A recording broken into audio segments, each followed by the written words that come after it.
Welcome to episode 28. 28?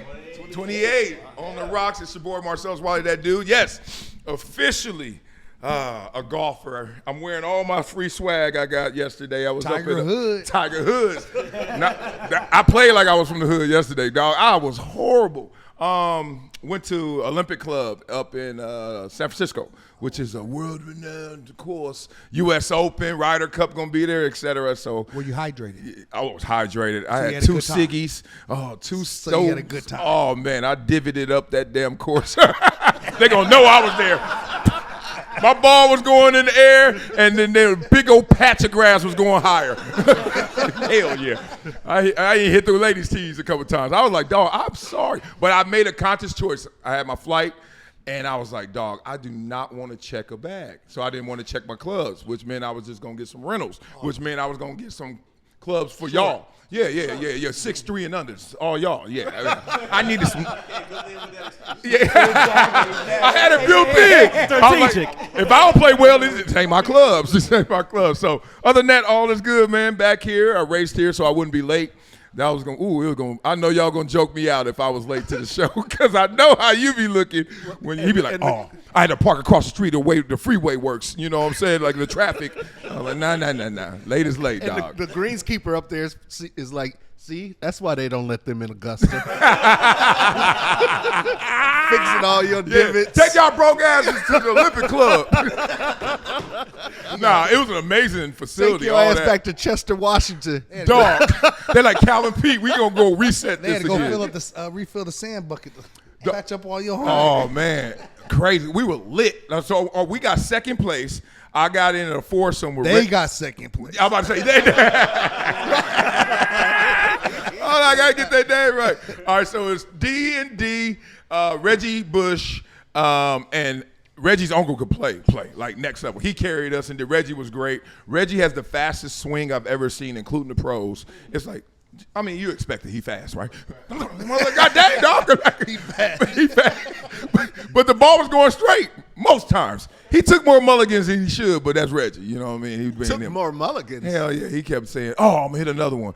And I was like, that's called cheating. That's cheating. You turned that DJ Khaled out there, huh? Hell yeah. But all love. And who we got next to me? We got a rookie up in here. Rook. Who is this? Rashad Jennings, appreciate y'all having me on, man. Appreciate you, baby. Oh, Yes, look sir. at that. Yes, sir. No. It ain't that easy. First of all, I just saw that. Did I just see a Turkish come out? Did I just see the Slauson swap meet just jump off his chest? He got on the silk. Hey, we chilling out here, man. Oh, the S curl with the fade, the Albie Shore on the left. I thought it was Anderson. Y'all don't know well enough to He count. always gonna welcome you. He always gonna welcome you with a bang. I don't know if that's silk or sweatsuit. Sweat silk. You gotta make sure you're comfortable. You know, hey, it's all good. It's locker room, man. It's locker room. I thought it was Anderson Park walking in. Now, Rashad Jennings, 11, how many years? I snuck in 8. You got 8 years. Played for the Raiders. Yep, I missed him. The Giants. Right before I got you. Yeah, the Giants, and one more team. Jaguars. Started off Jaguars. Started off with Jaguars. Yeah. All right, forgettable years. Okay, so we good. And Tough sledding. hold on, what team were you the best on and the worst on? The best, the Raiders. I got MVP of the team, Offensive Player of the Year while I was there. Damn. Love the Giants. Yeah, I balled out there. Yeah, it was when McFadden got hurt. I came in, took the starting job, and got a deal through the Giants, through that free agency. But started off Jacksonville. It's tough sledding out there. Yeah. Who was there when you got to Jacksonville? Maurice Jones-Drew. Oh, so, you ain't taking MJD, that little fire hydrant, look, bro, that little Vienna sausage running around that meat. Hey, he did not. He hated coming off the field. True story. He had to wrap his shoe fell off one time. I'm backing him up. His shoe fell off in the game. He had to come on the sideline to get fixed. Threw me out. My first time as a rookie on the football field. I'm nervous. Greg Jones trying to calm me down. Come on. You know what I mean? Yeah. And so first play, run play, playing against the Kansas City Chiefs. It was an outside zone. I grab it, 30-yard touchdown. First time touching the ball. You scored? Touchdown. First time ever touching. Yeah. Damn. So, and you only played 8 years? What the hell? Yeah, so I'm you can't tell me nothing, right? Rookie, just first time touching. Maurice hated it. He started spatting after that. His shoe never came off Oh. again. Maurice don't like coming off the field. That's my guy. Competitive. Loved it there. Love learning from the guys. Oh, man. that's it. You know his fat was like this big with little ass feet. Little Bushwick Bill Big feet. ass legs. That boy can I love go. it. This tall. Who we got over there? What's Big up, dog. man? This Donald Penn, man. Back again. Episode 28. We moving, baby. We moving. We moving. How many have you missed? Probably half. That's why we moving, mama. You ain't here. Probably half. That might be We half. gotta start calling you Joel Embiid. No, right? Man. Well, you And know how what? many- You know what? We could plan to get like a week advance notice on the days and the that's day on me, before huh? and shit like that. I could plan. I have got been changing the kids days, and but I thought stuff it was like just me that. getting that next day notice. Yeah, I mean, I get the day before notice. I mean, I got I know y'all stuff. schedules. I got stuff to plan.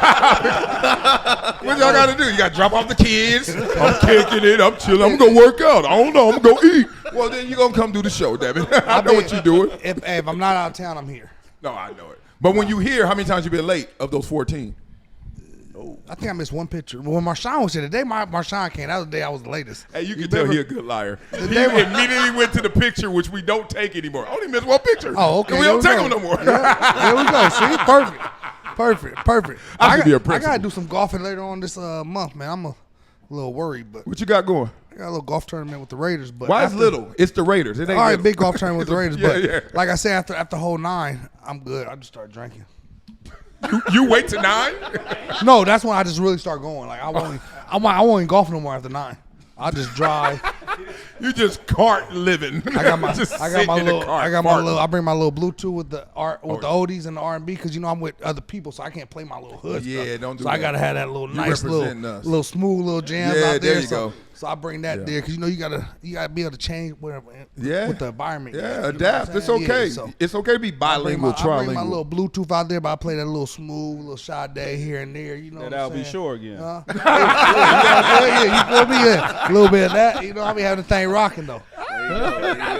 Hey, Reggie had that Afro beats going. Okay. And I wasn't the biggest fan of that music when it first came out because I was like, it sounded almost like a different version of reggaeton. You know how every beat starts to sound the same? And I was like, I kept hearing this little tin pan, tink, dum, boom, tink. I was like, okay, another Afro beat.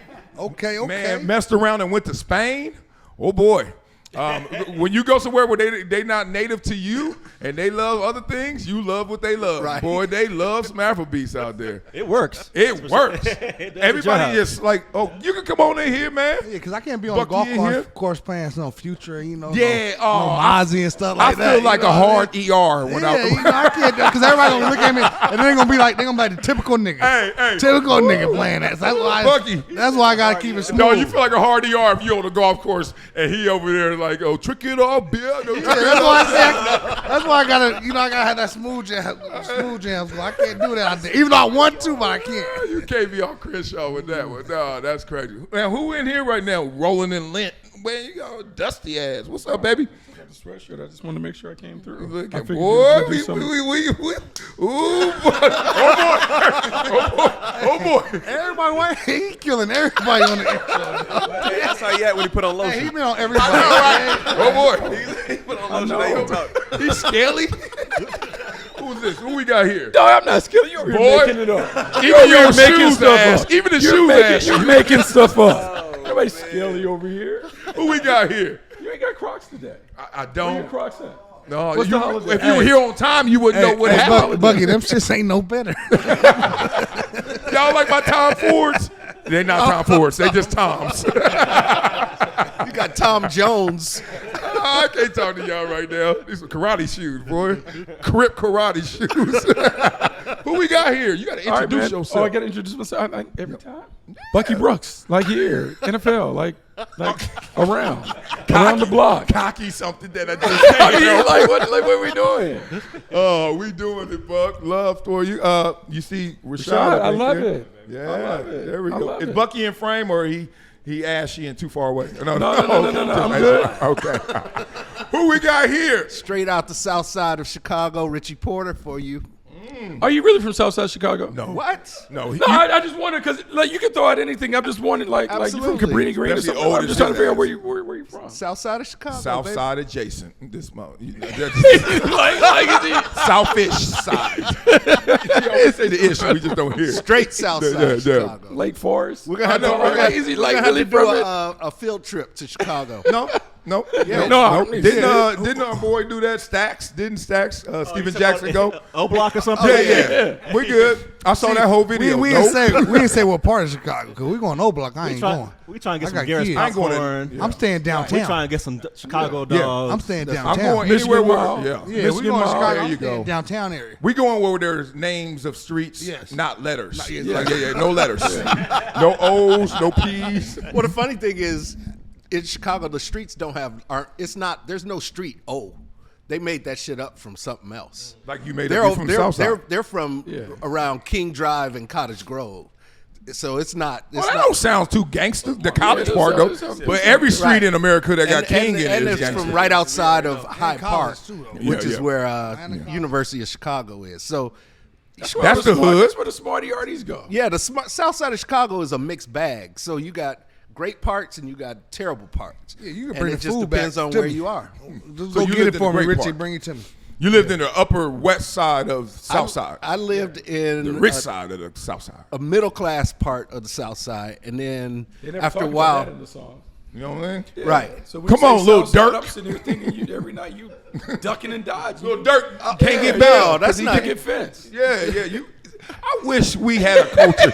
I wish we were part of the culture that was like, yes, I like the chase to the top, not the chase to the bottom. Yeah. Because everywhere I go, especially black people, boy, the poorer you are, the more down you are. Well, I'm like, no, hell no. I mean, in Chicago, we had a black mayor, Harold Washington. He lived on the South Side. When Harold died, the person who took his spot lived on the South Side. Mahalia Jackson lived on the South Side. Senator Burris ain't lived nobody on the messing with her. South She Side. religious. Muhammad Ali lived on the yeah, South yeah. Side. He can fight. Elijah Muhammad lived on the You South better Side. not. You know, Louis Farrakhan lived 3 blocks away from me. You know what I mean? So I mean, you rich. No, we weren't. Right, Farrakhan wasn't in the hood. Not after he became Farrakhan. None of them people his name I'm was. about to say none of them. Shit. You got money. None. That's what I'm saying. The South Side is not bad. I mean, it has its bad parts. Yeah. You got to know where you're going. Yeah. Just like anywhere else, but it's not a free for all on the South Side. You don't need to know where you're going to Encino. No, you don't. You just need to lock your door at night. These gangs be out here at nighttime. Your car doors too. Oh, we got some phone. Oh boy. Who we got over here? Terry Jingles, filmmaking extraordinaire. Come in on. the house. You know what I want to know. Let's rock. Let's rock. Nah. What's this today? What's this? Oh, this is my high school jersey. The ones we wore in high school, Lawrence North High School. That's where Mike Conley, Greg Oden went. You went to Lawrence? Went to Lawrence You're North. from Indiana? Yeah, Indianapolis. And you know, Nap Is time. that how you talk to girls? Oh, your name's Sarah? Oh, really? You in LA? Like you just said everything he just said again. Jump Yeah, jump that's right what they into Mac teach you. mode. He jumped right into Mac mode. Hey, he like, hey, the way he looked at you was like, damn, how he know? He jumped right He into was like, damn, what's how the you common know? denominator? That's oh it. yeah, what? Yeah. I know somebody. I got an angle. How can I get in? That's the politics in me. Yep. And they teach you that in mixers. They say when you go to somewhere, the first thing you're supposed to do is just repeat what you just heard. Right. And then you just start warming it up from there. You just did that. Oh, yeah, you went to the school? Oh, yeah, you. He just said he that. knew the name though. And now, is this a violation? Because I've only seen one person ever in my life wear their own jersey casually. it's No, got- it's and not that was like- Lamar Odom. Okay, there's a Before story. people found out Lamar Odom was Lamar Odom. I'll give you the story. Like crack. I found it on eBay, and it was one of my homeboys' jerseys from high school. It was the ones we wore, but it's his number, right? I'm gonna gift it to him. His name is Kwame James, and he played overseas. He played basketball with me. He played overseas in Paris. He's 6'8", 260. 2001, he's come back from Paris, and he was on the same plane as the Shoe Bomber. So he was the one who actually stopped the Shoe Bomber. The Shoe Bomber was 6'5", 220, and the stewardess asked him to like stop to be a part of like subduing the bomber. So like that's the story behind the jersey. I knew it. And- So I can't joke you out right You can't now. joke me out. He's a hero. And yeah, he's a national hero. Stupid. Like met President Bush, was on Katie Couric and all that stuff. So like I'm shouting out the homie for sure. Because before that story ended, it sounded like my friend who's big named Kwame. This is jersey. And I was like, wrong show. You saw how that? Wrong show. And I'm gonna give myself props. 30 years ago this week, I broke our school and sectional high jump record, and it still stands. Ooh, I'm still. damn. I'm still in the picture. Yeah. 6'10" and 1/4. Get some. Yeah, you dig. So it's still there. Nobody got hops at your school since you left. Nope. Not like me. Damn. Not like Give me. me a shout out. Give me a shout out. Lawrence North. Not like me. Not like Kwame. Moved all up out of there, didn't they? Who we got back there? I got UGK back here. Oh, man, shout out to Tatum. That injury looked bad. Oh, man.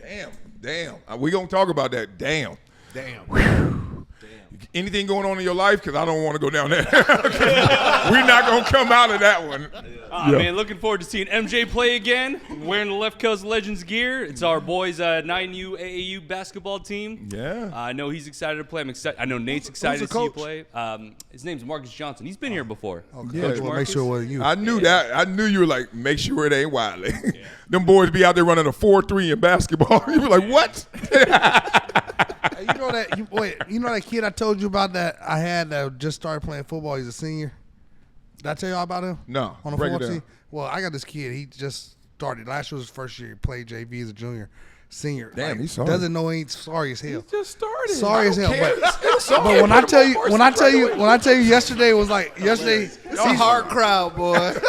No, he's finally starting to get it. Like We yesterday going was. to reclassify too? Still be on JV? No, he wore glasses, but yesterday was his best day. He won his first one-on-one. Man, best day. He was moving some people, got out on the screen. Like, I'm really proud of this dude. Oh. Well, I was thinking about that because you said MJ's back, but this dude, like, he really, like, this is my little project, but he really starting to play. He won his first one-on-one. He ran up to me so excited. I told him, I said, you play Minecraft, right? So I said, pretend I'm your house back here.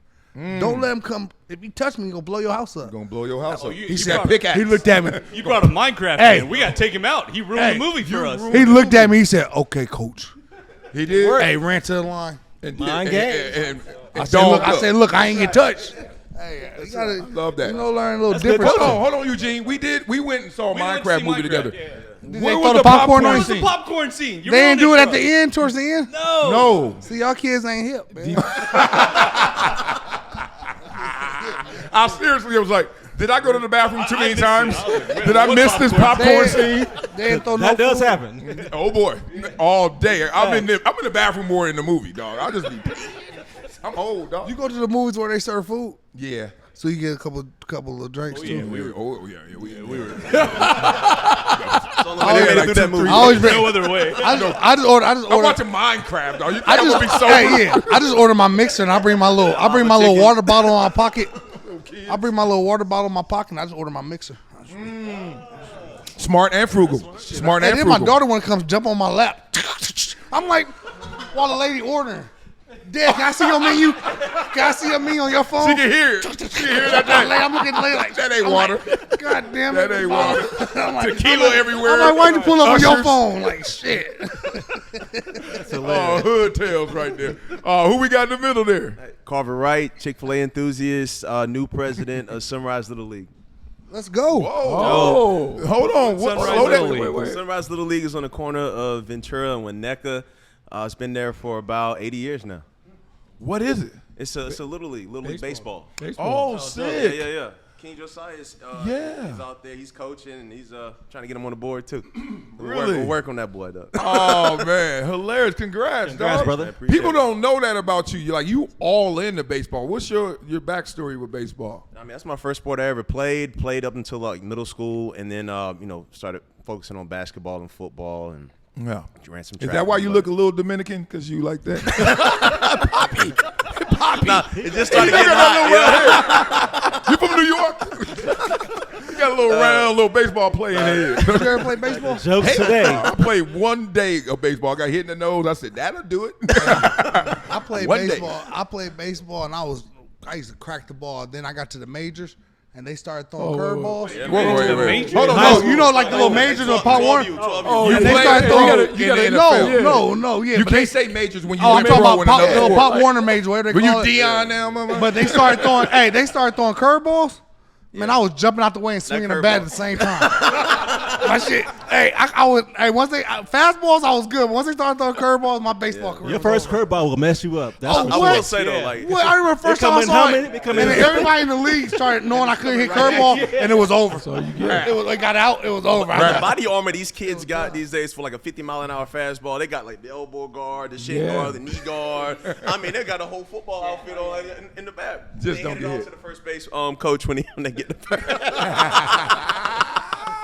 That was funny, man. I was just like, they got the sliding mitt. They don't slide head first. They just got this.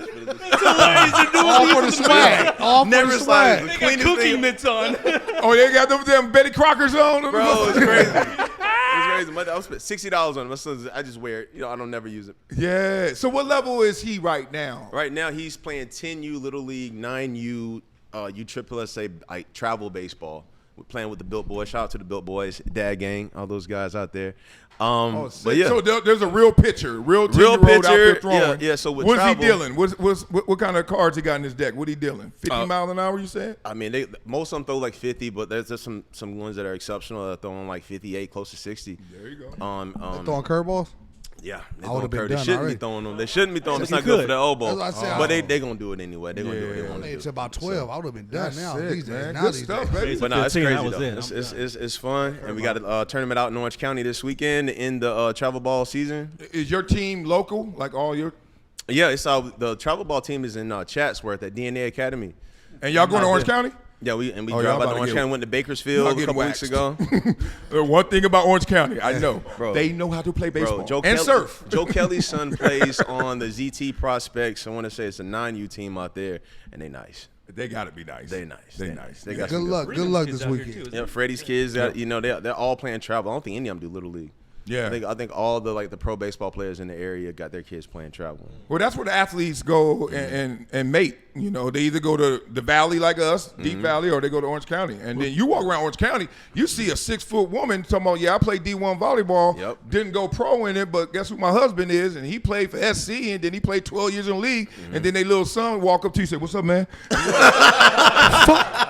Like, that's Orange County at Starbucks. Like, I will say it's smart to go to Orange County because you don't get 120 degrees in Orange County. It's like the hot day out there is like 90 degrees. Like when it's that's why they soft. That's why those boys good. They outside every day. They outside every day. That's a good point. It gets that hot for black people down there. I did hear a stat that 22% of the They got cloud MLB is cover. from California. You get an exemption if you're black in Orange County. You get cloud covered. Like, it just follow you.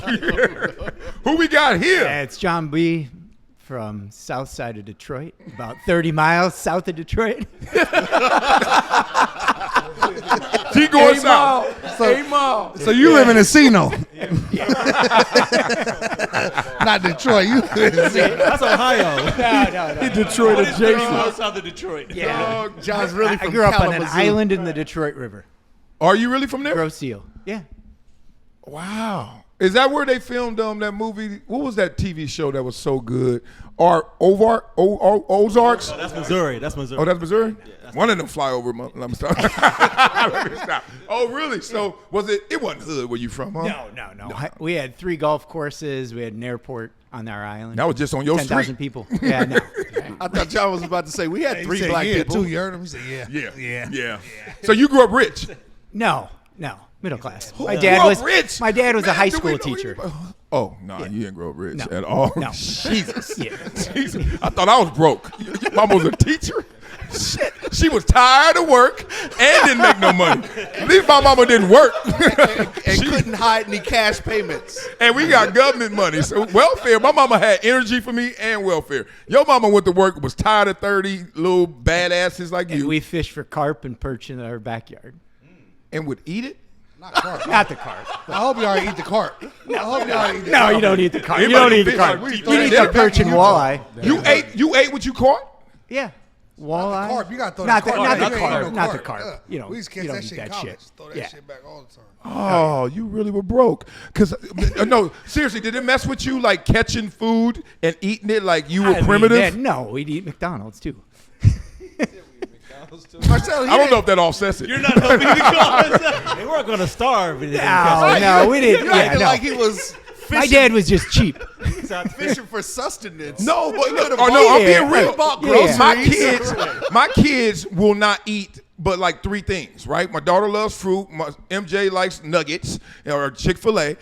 And then Olivia, she's kind of like a garbage disposal. She eats it all. But point being, she might eat carb too. But the point is, when you're young, you are so finicky. And then imagine you see your pet or just the little homie in the backyard swimming, and then you put them on a hook, watch them bleed out, and then start slicing them and then say, let's eat. That's like a flashback. He's, You all right? he's not fishing in a koi pond. Who said he fishing for his little homie? Yeah, you gotten soft. Who does that? He wasn't a koi pond. Richie, you grew up rich. You're talking Yeah, about koi yeah. pond. That's rich people stuff. Well, no, I mean he's fishing probably in Yeah. Lake Michigan. Yeah, But Lake it's Erie, still Lake- you. My point is, you went and caught your dinner. That Yeah. will make me throw up and not eat. Am I the only one? It No, gotta go to that- Farmer John to me. Somebody caught your dinner. Farmer John. That's how you know. I don't know. Sellers from the city. Out of sight, out of mind, Yeah, dog. Am I a city kid? You from the city. You've done that before? I haven't done it, but my family's done it before, though. Your for family sure. has caught food, and then that night, that's what y'all ate. Yeah. That day. Yeah. Yes. I've had that happen in church. Hold on, not even that said night. You church? catch the Church fish, and you Cankles. flay it right there, and you eat it raw. You eat it raw Yeah, on the boat. I caught a fish in Hawaii, and they less than an hour. They seared it on the grill. Really like less than 10 minutes. Yeah, but that you better than fresh weren't fish. filleting it. So- We were filleting it. So when y'all go to They were Chinatown and them things hanging up, They y'all were the eating same raw. dude? Y'all got the same energy? You keeping the same energy? Anybody? Nah. Yeah. Uh-huh. No, I will. I can raise my hand. That's my I point. don't eat dogs. I will say that. I don't eat dogs. I ain't say dog. I said thing hanging. You don't that's know if now you gonna be ever my have. food. Like we're not fishing out the L.A. River, so like you gotta go. You gotta go to the ocean or something. I ain't caught a carp. I ain't catch no carp. I got a crip. No, I've never done that, and I'm glad I'm a city boy. I don't know what the hell wrong with y'all. All right, let's get into a little bit of this show. I don't know. Should we? Hey, I'll be sure, like, dog. I'm not sure about this. He's like cut. He's like, God dang. He's like, that's just the intro? This is not. Yeah, it's gangster around This here. ain't going on the reel. Oh man, we gotta get to this lottery, NBA lottery that just happened, and people saying it's rigged, and I don't like to say it's rigged, but that's a hell of a coinky dink that you get rid of Luka, Dallas Mavericks, and then you have a 1.8% chance of getting the lottery top pick, I love it. and you get it. You explain that where it's not a conspiracy. No, it's vindication for Nico. Nico got rid of Luka. He figured he was gonna win the ping pong balls, and he got it. Bucky, take your mic. Hey, and go. Bucky get paid by everybody, so Bucky got to make it like No. he get paid by You really everybody. think that's rigged? I don't think it's rigged. I also don't believe in that much of a coincidence. I believe this just happened. 1.8. Cleveland? The same year you get rid of a star player, you get another star player that's even younger. Maybe But even why would they maybe be a better, why maybe would a they better be star hooking player. up the Dallas Mavericks? Yeah, Dallas is not. Oh, because every sport starts off as a business when you're talking about the professional level. And the Lakers always find them a big free agent, especially when there's any conversation about the ratings. And then whoever hooks them up has to be hooked up. Because there's no way you're just going to keep hooking up the Lakers because somebody going to out the Lakers. New Orleans never got hooked up. Yeah, they did. The trade got rescinded. They ain't No, go, when they keep when, going. no, I got no, them all. no, no, no. I got them all. When they gave the Lakers AD, They how got did get Zion hooked up? Oh, like they the got next Zion. year. They got Zion. Yeah, but he. I mean, Oh, I don't follow conspiracy theories. I'm just giving you the facts. I don't I'm know giving you either, the but facts, these though. coincidences, you can make enough of them to say it's a conspiracy, but it's not. No. But I'm with you. I don't think it is. What you think? I don't think nobody in the history of the NFL has said NBC, NFL. has said that the PBS. league is better when the Dallas Mavericks are better. I don't think it's a conspiracy. Nobody's like they were the 10th team last year. The Hawks were the 11th team. Nobody said shit about the Hawks last year getting the number 1 pick because nobody cared. So I don't believe in conspiracies and all that shit. I Well, think the it's, Hawks weren't involved with a blockbuster trade. Yeah, to but they make were you- the worst team. I mean, they had the worst odds though, and they won number 1. Nobody said nothing last year about that. Well, So, they're not going to say it every year. This is when they say it. This is when the when it's insiders. convenient. Well, that's when the fans say it. But inside ownership, they're like, look, we know you're going to take care of Lakers or Boston or New York. Do it. because it helps all of them. High tide raises all boats. But here's the problem. I got to hook you up, or you going to tell what we got going on in here of hooking up those certain teams. So in a world where you revenue share to some degree, it's cool to let him inflate our numbers. At the same time, kick back a little bit. Hook me up a little bit. Because every time somebody gets hooked up, the other side gets hooked up as well, even if it's not a big franchise. What you think, DP? Man, I think it's a hell of a coincidence. Like, shit. I mean, damn. Is that your argument, Johnny Cochran? No, I'm not even trying to argue. I'm You're just like, not yeah. winning any And cases that way. If I'm the GM, I'm sitting here laughing like, ha, ha, ha, y'all thinking all this, now watch me now. But now they got to win, though. But that's just crazy. You ain't got to win. You already won. You got Cooper Flag. They have Shout to out win. to Fatback, who we all know, Damien. They still have to win. He been talking about this dude for 8 years. Who, Fats? Fats. Yeah. And now he is it. They still got to win, though. He's an economy. No, you don't, because he's going to get a 2-year grace period, because he's going to be a rookie, second-year player. He's going to do all them all-star things. They're going to sell every jersey possible. He is an American-born white player, which is going to help because we could get off the Jokic train that they always hate on, and they can say, now we got one, you know? So everybody's going to be behind him, and that's not even racial. I'm talking about everyone who loves basketball but wanted to be American. He got to win. I mean, sooner or later. Not right away. But not right away. No, but speaking of the racial part, okay, so Dallas has not only Cooper, they got Page also. Yeah. The basketball world they're going to eat it next year. Yeah. I mean, they're going to draw ratings, about that. crowds. Dallas has Page and Cooper. Dallas Two of went the. through it. I mean, it's a great thing for Dallas. It's definitely great for Dallas. I mean, shit. And we're the basketball, most valuable they're still not gonna franchise in the world is where? Dallas. And then you go through hell, because I don't even Nico. Pete, this is conspiracy. Watch this. Nico trades Luka because he's like, dog, he 25 and out of shape already. He ain't gonna get no better. I ain't giving this dude $300 million, but I can't say all that. I don't want to hurt him. So I'm gonna trade him. And when he traded him, he said, I didn't know I would get that amount of backlash, like death threats. And then he also started to get cover by saying, well, look, he wasn't in shape. And he started to leak out what he didn't want to leak out. Next thing you know, Lakers blow up. We thinking they're going to win a championship. They don't. Then we get to the point where Nico's like, look, dog, I'm on damn near house arrest. House arrest damn near. I can't even go anywhere. And then they say, we got you. So the WNBA draft happens. They get Page. Let's make Dallas attractive again. And then let's hook – who owns the WNBA teams? The NBA. And then they hook up the Dallas Mavericks because those owners that are the Vegas casino people were trying to take them out of Vegas to go to – out of Dallas to go to Vegas. Y'all don't believe all that? Me either.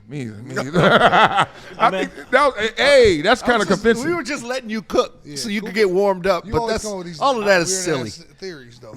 The Mavericks one might be sketch, but with the wing, they had what? The second highest odds to get the #1 pick. So that one's not it. That's how you do it. It's like in boxing, the feint. I'm going to throw you the one you think coming. Oh, here you go. Of course, you got the highest odds. Here you go, Paige. And then, 1.8% chance. And then who gets #2 pick?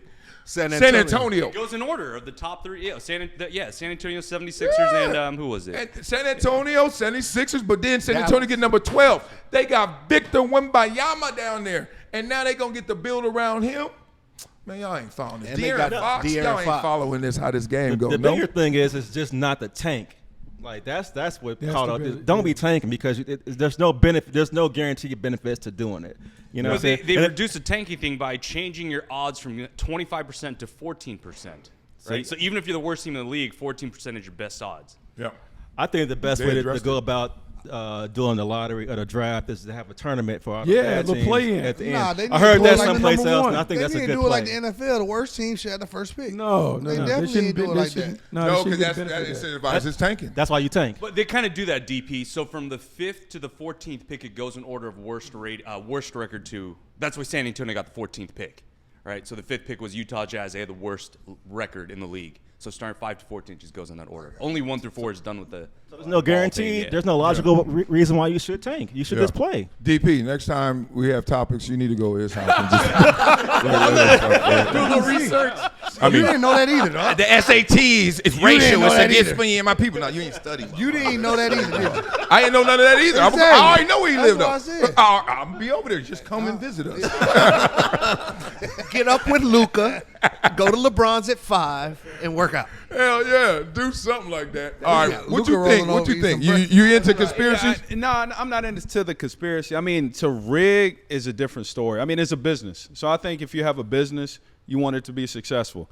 They got some inner workings that they feel like Luka being in LA opens up the barriers to have him paired with LeBron, and then plus LA always wants to have a face of the franchise. We know that. Yeah. So it's international. So now they have somebody in a Luka. And what's the trade-off? Hey, man, listen, I know your odds are low, but we can make it happen. I think something like that could happen. Is it a bad thing? Is it good for the NBA? Sure, maybe, maybe not. But, I mean, it's to say it's like rigged as in, you know, I think I get a little bit worrisome of you know, buying into the riggery is because now people What'd you say? think. Oh, I'm sorry. Yeah.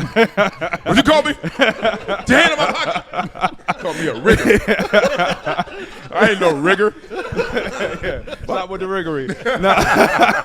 Because then it takes away from the game, because these athletes out here putting in their sweat and blood, and so you're saying the outcome is rigged. It's different from behind the scene business. Trading players is rigged. They're two different stories. Think about this though. When you go to Vegas, and my boy's in casino gaming, and I asked him about the slots, and he's like, "No, they're not rigged." I was like, "Well, how come the house wins?" And then he tried to give me some long explanation of rigging, and I was like, "Dog, y'all know y'all gonna make money as long as you get a volume of play, right?" So, ping pong of all things, what is it like? Still ping pong balls? Yeah. It's random. Well, I ain't say balls, but It just looks like a lottery, like the California lottery. yeah, like Call it the Super lottery. Bowl. yeah, like they know when they can cook the books. Like, think about it. All right, so everybody's on social media pretty much, right? Some form of fashion. Nope. All right, sorry. Richie, you're on social it. media. Hey, he on that other You're app. right. Hey, he on that other app. You on that other app? He on that Swiping other right. app. That's funny too. They've been saying it's sharp about that. They've been saying it out there. It's swiping left. Oh, you say you on that other app? Yeah, crazy. You on that, This you on time that- count. Making this Oh time boy. count. You Oh ain't wasting boy. time. Yeah. I ain't got no time. Making that time I'm count. on you, and it ain't two. No time for your kids. All right. Notepad, and then everybody else social media. We know that app. All right. So those apps, you literally can talk to some of those executives. They call them partnerships, where we work with you as a creator or influencer. And what that means is you can put out a post, and it gets 100 likes. You can boost that post. You see that paid ad stuff, right? I can boost it to more of my followers. We're like, damn, they ain't already behind me? Nah, I can make them all see it. And then that post will get 1,000. But if you were one of their partners, they can make sure you get 1 million. Now, is that rigging? Whatever you want to call that, I think the NBA has an opportunity to do that with the balls and the teams. That's riggery. That's riggery, right? With the what? With the ball, with the ping pongs. With the ping pongs. Hey, you see, he trying to hog all of them, so we can't redistribute. It has to be something of that nature, because if not, you would just have, you could just ball up paper, you know what I mean? It and would do just something. be too obvious, though. Like the Patrick Ewing lottery. LeBron won too. You can't risk a business on that. You don't, and that's why I don't believe anything I'm saying. But I am being a good devil's advocate that got y'all stuck, because y'all like. To the credit of the NBA, if you watch the lottery video, they talk about how the ball, how the system works. There's 14 ping pong balls. They've been weighted, and whatever. They weigh them. They weigh them. They check the content. They check the material. Yeah, they weight them. And not only that, but there's a representative from each team in there for every step that happens. So everybody would have to be in agreement. And you know that's not going to happen. Dog, I could go to Enough money. Yeah, I could go right now to one of them Vegas magic shows, and one of them dudes can make a card disappear and put it in your pocket. You think somebody with an air pressure ball machine can't just make balls go up and down? Put it this way. Have you ever been in a raffle? Have you ever been in a raffle? Have you ever been in a raffle where you get tickets? Yes. Okay, so you get 10 tickets. Bucky gets 10 tickets. Rashad gets 1. Rashad could be the winner. It's just Just look at a draw. No, but that's not a ticket. rigged. The difference is the mechanism, the conduit changes. I trust if they just handed out tickets to everybody and say, we call out B65. You're like, I won. But they don't do that. They say, put all them tickets in this thing and we're going to let the air hit it. And I know there's one of them that got this little magnetic pressure. No, but that the can four numbers turn came the out. magnet It's a going, huh? combination of 4 different numbers. Yeah. Right? Yeah. And so if I'm the Mavericks, I got, 1% of 1,000 numbers. So I had 10 different combinations of the numbers. Yeah. How can you? No. You're talking about the math. You're talking about the odds. Yeah. I'm talking about how do you get the balls that are selected. That is okay, now I can rig this room where it gets colder or hotter. Yeah. Now I can get a fancier. And it's cold in this motherfucker. I can get fancier and start to really section off. Hey, I need number 8. I need 8 to just kind of be higher than. I'll give you that. You're talking about like something can happen within that machine. Yeah. Because if not, just deal out the card, dog. What I get? Oh man, we second pick. You know what I mean? No, they don't do it that simple. I think that middle step of. I'm just saying, I've been to too many of them Blaine shows in Vegas. He made me go one time. I ran underneath in a tunnel, and then we popped up in the crowd. I said, I was like, dog, he was rushing us. It ain't no magic. Shit rigged. It's riggery out here. That's how I felt. I tell y'all. That's why I think the like, tournament I've for the seen bad teams at the end of the year would settle all this stuff. And then They whoever still wins wanna that play at the tournament end of gets the number year 1 pick. after the season But if over. you bad, you want to think play the to bad be team wanna good. play You at the playing to be end No, for bad. the number 1 pick. You get the number 1 pick if you win it. So you're gonna be there's no sorry incentive during the to do it. So I think that's a good. So you're gonna be on welfare, but need to show some money. like you basically either one of the worst teams, but So you we better got- win so you now. gotta- You yeah, better so you win got a now. job. We're gonna have a good playoffs and a bad playoffs. So hey, this for the teams that made the playoffs. This for That's y'all not motherfuckers invited that tournament. didn't. That'll Y'all take still care. gotta play. That'll take So out you all wanna get this the rigged first conspiracy pick. shit, though. That'll take all that shit out. Actually, it wouldn't because we're bad, and usually you're bad because either you don't have the talent or you hurt, right? So then you're gonna have a hurt team trying to win a game, and then they're like, "No, we are the worst." Well, then Sorry, can you got can too much. Load management. Yeah. If you know you're going to be one of those teams at the bottom, the last few games, we're going to load manage, make sure our guys are ready so we can win the number 1 pick. There's strategy. Then there's too, If you ain't cheating, much, you ain't trying. Does Then anybody? there's too much conflict of interest with that, though. If I'm a player on that tanking team, how does it benefit me to keep playing? I might lose my job to this new number 1 pick. There's that element. Yeah. You're making the teams fight amongst one another. I Yeah. don't want to play for this. I don't want a number 1 pick on my team. I want to keep my job. Yeah, You ain't it's- really got a choice, though. You the player. Like, you got to. But you're incentivized, like incentive shaped behavior. So look, if I'm going out there to fight for somebody to come in here and take my gig, watch that fight.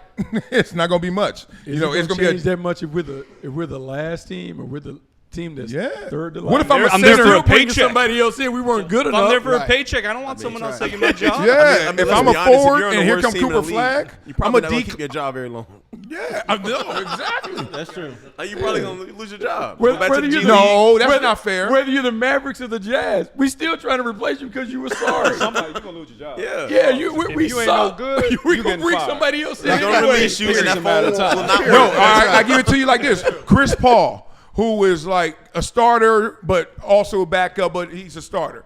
And then they're like, Cooper Flag, let's just imagine he was playing point guard.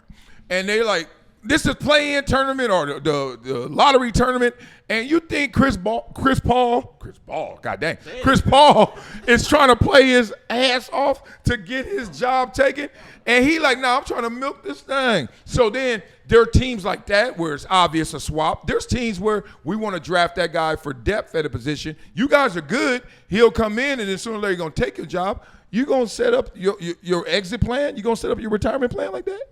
No, you're not. Yeah. You're still being evaluated. Marcellus is no different than being in the league. If your team is sucking out the playoffs, we still got to play them last 4 games. We're still on the field. And they say, hey, the coaches fired, the new coaches coming in. And they're gonna evaluate you based on how you play. Those games are not meaningless because they're going to look at the tape. Yep. The new I coach give is going to come in. He's going to look at all the players. I give him no And so sack if you've in the been last NFL game. probably matters because every game matters. But NBA, It 82 doesn't- games, last 4 games. No, are but not- if you suck as a player, the new coach and the new people coming in are not going to keep you. So you don't want to Yeah. put that on tape. Yeah, that's what they got gotta us. be careful That's about what what they you got put us on by the lottery balls is because they know you put that on tape. Never put no bad film out there because it's gonna circulate. I got one question to everybody in here, and everybody should answer. And Rashad, check. I'm gonna go with you. How much did you hate coaches? There's one thing every coach I've ever had, I hated one part of their responsibility. They get to judge how good I am. And I'm like, all right, what are you using? Well, I've seen you in practice. Okay, what are you using? Well, I've seen you play before in years past. What are you using? Well, I can see how you're performing right now. And I'm like, but you don't know how good I am. So I've been benched before because coach just thought that somebody else was better than me. He could have been right, but he could have been wrong. And I hated coaches that have all of this power to just say, not you, you. And then there's been times, who hasn't been on the team before, where you're like, I think we kind of the same. If not, I'm better than him. And he gets the nod. Do you feel that? Did you ever have that kind of disdain, or is it just me?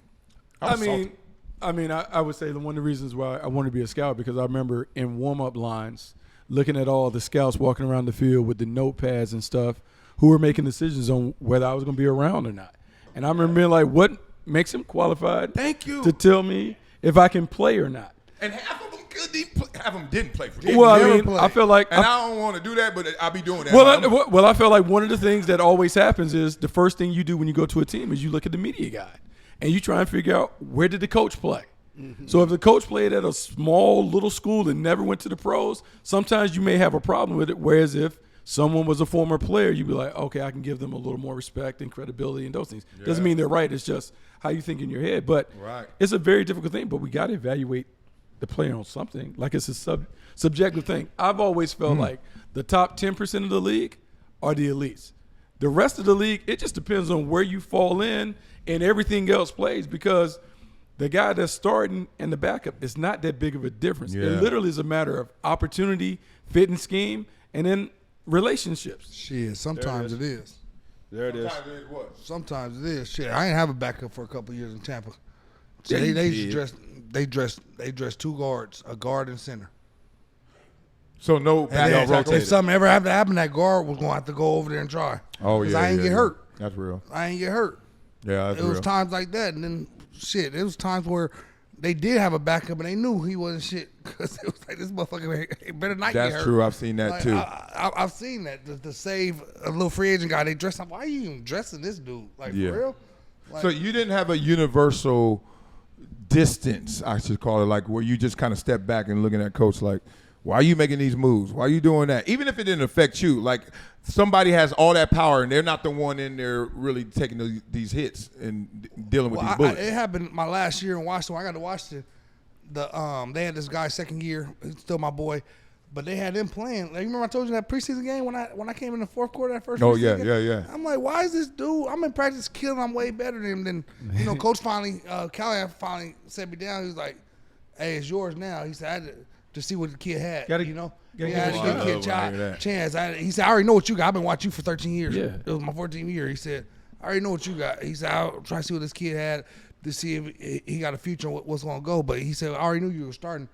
I'm like, I wish you would have told me that before I went in the fourth quarter of the first damn preseason game. Shit. Well, my grandma used to talk about that. See, your coach tried to play you because when they never flirt with you like that, like we could bench you or we want to see what he got. They don't do that until they like, somebody could come get you right now, right? My grandma used to say, don't let somebody rub your back and pet your head. She used to say, it didn't make much sense, but you get it. Like they trying to be nice up here and then back here, they're going to stab you in the back. Because that's what's going to happen. So if that kid would have showed up, you know what it was, right? Yeah, I know. Exactly. They were hoping he probably did. I hate when why don't they just, like, they come to you like, oh, dog, you just want to give some reps. But that's why you rather be straight up? All the time? Every day? But I thought when we walk into the league, we understand that it's a competitive environment. Yeah. And that they're always trying to replace you. My job on the other side is I'm trying to replace you. Yeah. Marcellus Wiley, you make a ton of money. I'm trying to find the next one so you know. So, like, the agenda isn't hidden. So why your words hidden in the moment of action? Why do I have to tell you? You know. Because you shook, coach. No. You scared to look. You scared you what? You shook. Why should I have to tell you every day, hey, I just drafted Donald to replace you. If you're the starter and if I draft somebody in the first round, you don't think he's meant to replace you? Oh, so you want me to buy into something that you can't even articulate, but you just gonna do? That shit happened to me too. I had a first round of draft. Miller. My job is to replace you. My job is to either replace you or to make you play better. So what I'm gonna do is I'm gonna put someone right behind you to make you go. But I was going anyway. That's why. Were you? Wow. That might have been. What are you doing, Coach? That might have been. What is this? Now that I rethink, because at first I was like a little Passover. Now I rethink, whoa. That may have been Bucky's first flag. And he came with a vengeance, too. He was going pretty hard in there. I thought this was PG, man. I thought this was Penn State. Let me start. Oh, that's too much. Hey, look, it's a joke. Sorry, it was a good one, too. All right, here we go. You seriously? I know what you're doing, but you playing them games. I'm going to play them games, too. Well, I will only say like. But who gonna win in the long No, run? you. No, But you going to know you've been So in how the much fight. longer you gonna play? What, you gonna be on there pouting? Nope. I'm going to take my services elsewhere. That ain't but going to work. I think it comes in. By So that what time, was your those experience players like? might What was not. your experience like coming in as the player coming in? What was it like? Yeah, I mean, I knew what time it is. I'm coming in for. I'm trying to take somebody's job. Like, so I already know everybody else coming in. The NCAA full of a land crop of guys that's trying to take my job. If I don't realize that, that's on me.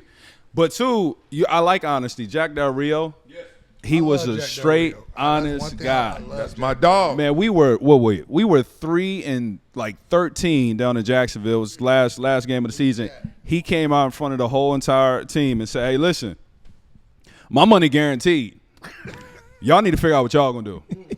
Y'all put on the tape what y'all want them to see, because it don't look like we're gonna be here." Dang. Hey, that's honesty. That's the best thing you can ask from a coach. Tell me the truth. And even if you ain't telling the truth, my job is to decipher through what the truth is. So now I could just see through you. You one of them phony guys just talk. You a talker. You know you trying to replace me. You better? Oh, you gonna get fired. Yeah. So it's like you got to know the game before you get in the game. That's how I saw it. I just like the transparency. Did that to me. Oh my gosh, he was. I don't even want to get into it. Go ahead, never mind. No. Like what did he do? He brought somebody in. Like what? No, he was brought like somebody writing in. He incomplete brought papers? somebody in, but the thing that he did that really like rubbed me the wrong way was they drafted Cole Miller in the first round coming off my foot injury, which I understand. Okay, cool, boom. But he'll be in the meeting room talking about, man, I know how Donald's feeling. You know, I got this first rounder in, talking about how great I am, all this stuff. But in the back of my head, okay, you still got me going back at left tackle. He used to bring that up a couple times, the way I handled the situation, the way I'm coming in, still handling. He liked it or he didn't like it? No, he liked it. Okay. He would compliment me. And then when it come down to it, the day I get ready to get off of PUP, him and Groom tell me I'm moving to right tackle. We're going to just give the could've young told guys me some reps. I could have been working on right tackle steps the whole offseason. Well, a lot of that. You feel what I'm saying? I could have been, and ain't like Colton was doing good during training camp. He was getting fucking manhandled at left. I respect if the dude's like, okay, like I'm coming off 2 straight Pro Bowls, like give me a chance. It wasn't like he was. If he was out there doing a little something, This I sounds would have bullshit. been like, Like now, I love you, but What? ain't no way you coming off 2 straight Pro Bowls and then somebody getting manhandled in camp and then they making you got to move. That Yeah, means you I- weren't doing exactly what you said. I That was means coming he up was my better foot- than you were advertising. That means I just came your off Pro my- Bowls were just mail-ins. I just came off my foot injury, bro. I'm rehabbing. Huh? How many years did you have left on your deal? I just signed another deal. I just re-signed a deal the year before that. You ain't got to lie, DP. So I was. What am I lying about, bro? But it didn't I'm cut- coming off they my didn't- foot injury, so I was on PUP. I ain't They start practicing. They the tell third Eric week. Williams and Larry I ain't Allen, start hey, practicing you know to what? the third week Why of don't you training get a camp. young guy some I ain't reps? start practicing the third preseason week. So it's I was like, hurt. they didn't cut you though. No, they didn't. I They played just right had you tackle. move. Huh? They just had you move to Man, a I played different left side. tackle. I played He's left like, but tackle for that's 13 his years spot. in a row. That's his spot. They didn't Oh, cut you, boy though. played right tackle in the damn college. They should have moved his ass to right tackle. See? Who They making my hurt foot my plant foot now at right tackle instead of it being my. Yeah. You know what I'm saying? I'm Now, hurt. now, I now you need a can't pacifier. Yeah, I can't give you the little violin on that. Like, they just moved you from one side to the other. They didn't send you home. I thought you were going to tell me, hey, man, I was just about to come off Bucky. PUP, and they came Hey, and Bucky. said, hey, bro, we'll see you. They Bucky. just said you moved to the other side. Bucky. That's your punk ass. Hey, Bucky. Before they took me off PUP, I had to take a pay cut too. Oh, they had you And by then they the cut me at the end lottery of the year. balls. They cut you at the end. You got the full. You got the full check. After I had to take a pay cut though. But That's why you didn't want to tell this trying to do story. you a What? No, favor by I wanted to put that into perspective. But that's too. a big part of it, though. You know what I'm saying? Because they had me by the balls. We're looking at the bottom They had me line. by the balls because I was hurt and I We're looking at the couldn't go bottom nowhere because I and we had to- couldn't pass physical physical. if I could. So we cut your pay, and then we moved you to the You right like that side. shit, huh? 'Cause you in the front office They and moved you shit. to the right side. You like that shit 'cause you because in the the front left office, huh? side is viewed as more valuable than the right side. So now the But the guy wasn't compensation the guy was matches a more the valuable production. player. So- But the guy wasn't better than me. But the According guy to wasn't you? better than me. According to you? According to play in PFF that year. Oh, but if he was young, he Huh? was cheap, so he could be He was a sorrier. first-round pick. But he still Yeah, he was wasn't cheaper than cheap, you. though. He It's was a still little cheap, cheap, though. Thank Is there a you. chance they Hey, Case hey, dismissed. Is there a Hey, chance hey, they That's moved out him my court. because Hey, that, the what best do you rusher yeah, always lines up if on you the average left that side? year, yeah, he might have been. But nah, he got that Not big ass always. bonus. Not always. But if you do the average Bonus. out, maybe yeah, shit. Okay. But still. Next time you say you don't want to tell a story, I'm gonna respect it. No, but the way they did it, We though. didn't need to go Telling down me- that book. But telling me I'm moving the right tackle the day after I've been training for months at left tackle trying to get back, I could have been. Man, you know how hard that was. DP, have you been to therapy? Huh? Yeah, Yes. nope. That's a I no. feel like- You need to go more. I feel like- I you feel and like Gilbert that's a daily Arenas. thing. Me and Gilbert got into this on his show. I was like, Gilbert, can you admit the sorry times? You know, the days you weren't like. That's the beauty of being good, great, What does and the sorry. days- There were days what you does- sucked. There are days. But what does And that do with years, me it sound coming- like. What did that do with me coming back from an injury and them switching my Because- spot, knowing they had that plan? They could have told me earlier. Go to so I could've therapy. trained. No. We can't. You can't be get over this fully- by Because yourself. Therapy has to do with you to ask me to fucking tell the story, and I'm telling the story. Dog. You wanted to Kmart, Swaggy P, chill. No, it's just funny. Like, I love how players evaluate their career, and most of us inflate it. But it's kind of cool when you hear like he came in, he was like, "Dog, I scored on my first play," and then Mojo said, "Nah, my feet good, my shoes fine. Get your sorry ass out here." Like you know, like That's what it is, and told you- I think everyone has to understand it. I think we go into the NFL thinking like the dream and the fairy tale, like, oh, it's a team, we all get along, and we play the same No, it's a position, we're business. good, it's my homie. It's a business. But the reality is, I'm dog. we can play together for 5 years. If I get cut, I may never talk to Rashad again. Yeah. That's the reality, because I've had friendships, or what we thought were friendships, that end like that. You Yep. don't talk. So we always have to realize it's business first, and that family and all that other stuff secondary. Like, how that's about just how we about you're operate. in line and you're the backup, you're behind Maurice Jones-Drew, I'm behind Bruce Smith, and I remember vividly how many times I dog cursed him in my head. I was like, I hope he get hurt, not hard, not much, but a little bit. You want your But enough- chance. I just want him out the game, like just go. And then he used to actually get hurt on first down and second down. And then miraculously, he heals. Third down, third and long. Oh, he's money down. and I was like, and he'd be like this. And I'm like, and I'm just in my head, I'm like, I hate you. And then I loved him for real. But it was just like, you want yours. You want your And turn. Bucky, get back to it too. Gruden the one that cut me too, and he the one that brought me in Tampa. And I'm gonna be honest in front of this camera, I was hurt. I was pissed at Gruden for months. Like, mother text me trying to check in on me. I'm not responding. Fuck you. Like, you know what I'm saying? Months, and then, We all but go through then that. listen to this. This where it got. This where I had to get out of that and know it was the business side, because guess who I went to next year? Washington. Guess who was the head coach? His brother. Guess who called me and said.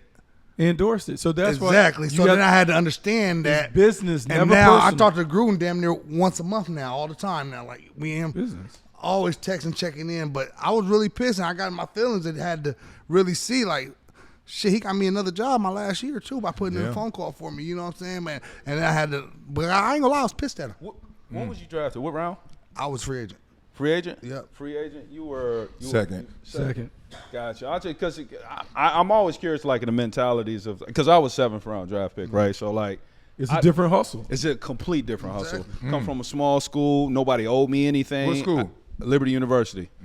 Very a small school. And so I had to grind my whole time. Went to the Senior Bowl, did my thing. Jacksonville was a coach of the Senior Bowl on the north side. So that they saw me personally. So I think that's why I got drafted at the end. But, you know, I went in with a mentality that nobody owes me anything. Nobody's going to give me nothing. And don't nobody care about me. And no friends, no such thing as team. I got a job to do. 11 individuals doing their job is what collectively fans call a team, but I got to do my job. Yeah. And my job it's not in part just understanding my playbook. It's also understanding the politics of it too. Because if me and the guy are similar, they're gonna pick who they like. Yeah. So I got to go be light on top of that. And so that's what I hated about coaches, because you could tell when the tie, it's a tie, I'm gonna go to the guy I like. So go be light. But hold on, there ain't no such thing as a tie, coach.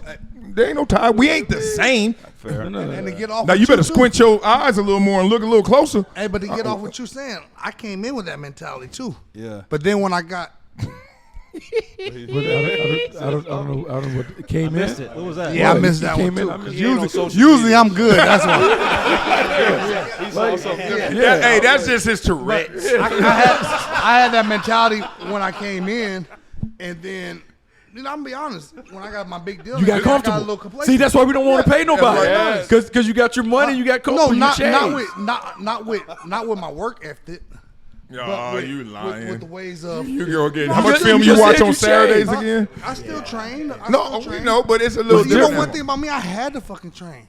Because I had to keep my weight down. The only way I could not miss training like that. How'd that go? They probably had to put some clauses in there for Yes, your weight. and I See, got 'em. like you And I already got 'em. told You know your you- story. And I got You 'em. told your story. Like he told. And his I story. got 'em because- we got to put and I got 'em clauses because in there to it was keep his money. weight down. It was money. You, And I got 'em. you watching film And I All got bad. 'em. on Saturday. The game is on And Sunday. during the You waiting to week. Saturday to And watch the during tape. week, and I study my pass pro on Saturday. Be with me. Hey, Yes. that's why we need therapy. I watch during the week. Bucky But bringing I up old definitely shit. did. You get there, you be like, bro, why they doing like I've been here this long? Like it's just natural mentality. Well, the mentality comes from.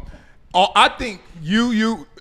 I don't know about you, Bucky, but you were second rounder. But I was saying, but I got cut. So I would say this: I came in as a second round pick. So unlike Rashad, I came in everything was gifted, and I probably went to the wrong spot for me because Buffalo was coming off 4 straight Super Bowls. So it was a veteran. yeah. It was a veteran laden team. It wasn't a grinded out environment. I don't Yep. know how you felt about No, that. I know exactly what you're It was talking the about. best training camp you could ever have. No pads on. Camp we Levy. chilling. 2 nights a week we're off and back at home, and so you get seduced into thinking life is good. But then when you get cut, and now once you get cut, I don't care what anyone says, once you get cut, all that stuff that you came in with, you're down at the bottom. There's no entitlement. Yeah. So you got to flip your mindset and become, oh, this is real. Like I got to figure out how to always have the hunger and always not assume that things are good. And so it changed for me after being let go as a second round pick and being considered a bust. yeah, that's crazy. The story for me, because going to a small school, Columbia, I knew I had to work. And even when they told me I was good, I was like, I don't believe you, because I went to Them big ass fucking pads you had. I saw that picture. God damn, man. I saw that big ass. You had a 4X jersey on and shit. Loose ass jersey, big ass pads. I'm old, I dog. was like, damn, when I saw that picture, I was like, I'm AFL old, 54? dog. What was it, 54? What, the size? The number? What, Oh, no, 54? 75. Oh. Yeah, I know it was blurry when I was going by your ass, but you know what I'm saying? So anyway, you're stupid. There we go. But I do vividly remember this, and this is something crazy. What I thought the NFL was going to be, going to Buffalo with them vets and them dudes, I was like, oh, it ain't that hard. I knew it was hard. Dog, it was so chill. I had triple days in college. We up there, coach looking like, don't do much. They trying to protect you. They told me to stop. First year? First year, they told me to stop The squatting. worst place to go as a rookie, because we literally were practicing. I don't know if it changed when Sal was there, but my first year, we practiced an hour and 15 minutes. Like in training camp, an hour and 15 minutes. And I think Buffalo was the first team that, you remember how T.O. used to practice in his tights and shoulder pads? Yeah, yeah. That was Andre Reed and all them. Yep. It was a no-touch policy in touch. practice. Yep. And so when you go there your first year, you think, oh, is this is everywhere. it. And so you come from college where you're doing 2-a-days or whatever, and you go back to college like, y'all working too hard. We don't work like that. Yeah. In the pros, it can warp your mind if you're not mature enough. And I would say I wasn't mature enough to handle that. mature enough, because you know what happens? Yeah, you readjust how you work, but you still working. But it's like, you know, your boy who rides shotgun with you all the time. Like, you know that dude, right? So he ain't the one that got the car. He ain't the one that got to gas it up. He ain't the one that got to pay the tickets. He ain't got to deal with nothing when you get pulled over, but he gets all the love because every girl that stop at the red light, he on her first. And you're like, damn, she only like you because of this car. She can't talk. She can't talk. Right. He on that. As soon as you go, you trying to get out, park, he already in front. Like, he wins. But you start to realize that what that weight is, like working hard, grinding, got to die for it, is what you really need to be it. And I totally agree with you. I realized that, man, I could have worked even crazier and harder, but some of the places I went to, they weren't doing that. And then you try to buy into it, and then you realize, damn, when they cut you, ain't nothing to buy into because they wasn't selling it. That's crazy. Yeah.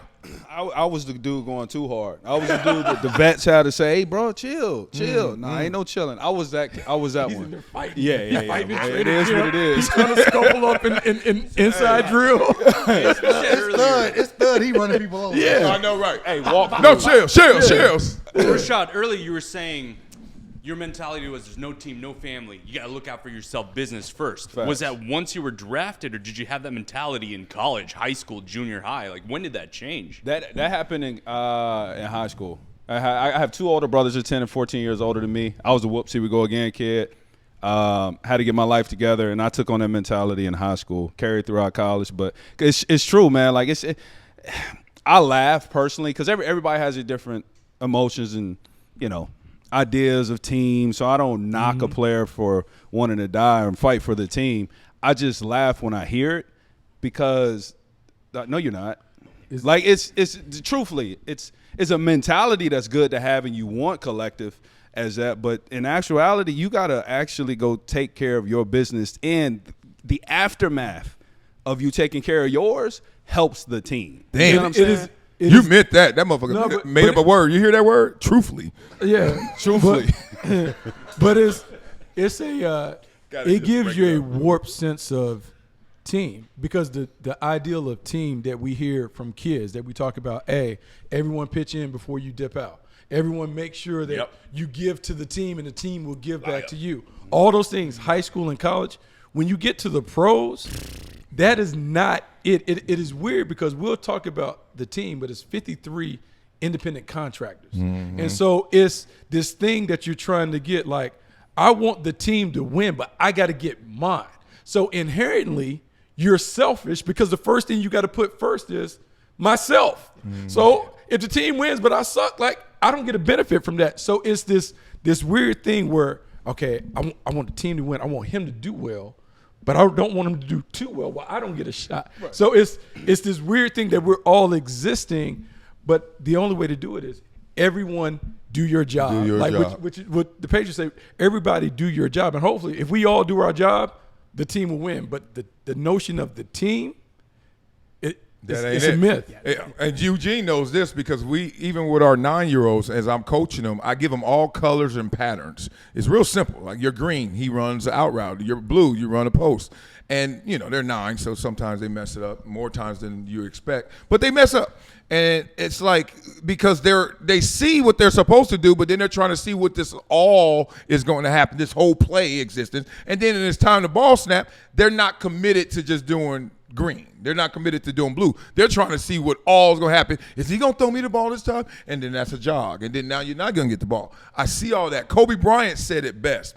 He said, look, I want to win, but I also want to be the reason we win. And that's essential. You're trying to create value. Like, popular of late, you hear coaches say, you want to create value for yourself. My job as a coach, and we all heard this in training camp, the coach will stand in the position room and be like, my job is for all you guys to get jobs. It may not be here, but I want you to put something on tape that allows you to get a job elsewhere than I've done my job. And so that's the reality. Everyone's not going to make this team, but the goal is that all of you guys will make a team somewhere. So ball out, and hopefully the game will repay you back by giving you another opportunity to play. And that's anywhere in business. I'm about to say that's what corporate what you're saying is, everyone is replaceable. You have to go in with that mentality. You're not the one making the decision unless you own the company. You've got leaders, executives, boards. They make the decisions based off things you may not even know. And I think, DP, what you said, if you're good, you've built good relationships, that will come back and help you in the future. So don't burn any bridges. What's going to happen, though, they can't make those decisions. And they may try to not hurt your feelings because everyone's got personality. So there may be coaches who just they don't want to say, oh, fuck, it's going to hurt you and tell you the truth because they're getting pressured by owners to do something else. So you just never know. And I'm just hearing this. It's the same in the sports world as the business world. I mean, Absolutely. I got let go, but you find out what the real reason was maybe a year later, and you're like, oh fuck, had I known that, and then makes you think about the business completely different. Yeah, So- I think before we get on to the next one, the thing that really hit me, and it used to make me mad sometimes that I even felt this, but in my NFL career, when we lost and I played bad, that's when I felt the worst. But when we lost and I balled out, oh, you ain't gonna make me feel too bad. Like I'm gonna be like, you mother. Like I'm like I used to like got wrestle. mine.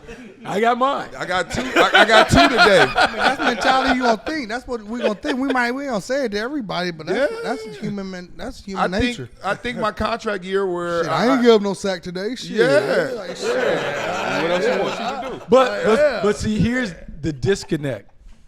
For fans, we want the players to care about the team like we as fans care about the team. But as players, they don't care about the team like that. Like fans lying too. Fans lying like we are. They don't care about the team. You want to know why? Go to a game. Are they wearing everybody's jersey? Nope. They wearing 3 dudes out there, right? And guess what? Them 3 dudes are telling themselves too, I got to go get my 30 points. They weren't selling too many pin jerseys. But I feel like basketball. They might have been like wearing football them. is They were different. selling some pin jerseys. You know what I mean? Like the thing is, like, dog, I was like, man, look, I think we were 5-11, and people were like, damn, man, y'all sorry this year and stuff. I was like, yep, but I'm about to get paid. And I was like, you got me fucked. Like, I got 5-11 for them. And to that point, like, as a running back, right, you get interviewed after every game, right? A lot. If you play well, sometimes you play bad for bad reasons. They interview you. But I run for 150 yards, we lose. They have questions. What do you need to do? You think I'm really sad that I ran for 150 yards? Now I'm gonna say what's necessary, right? Captain team, you gotta do what you need to do. But I'm going home. I'm looking at my film like, hey.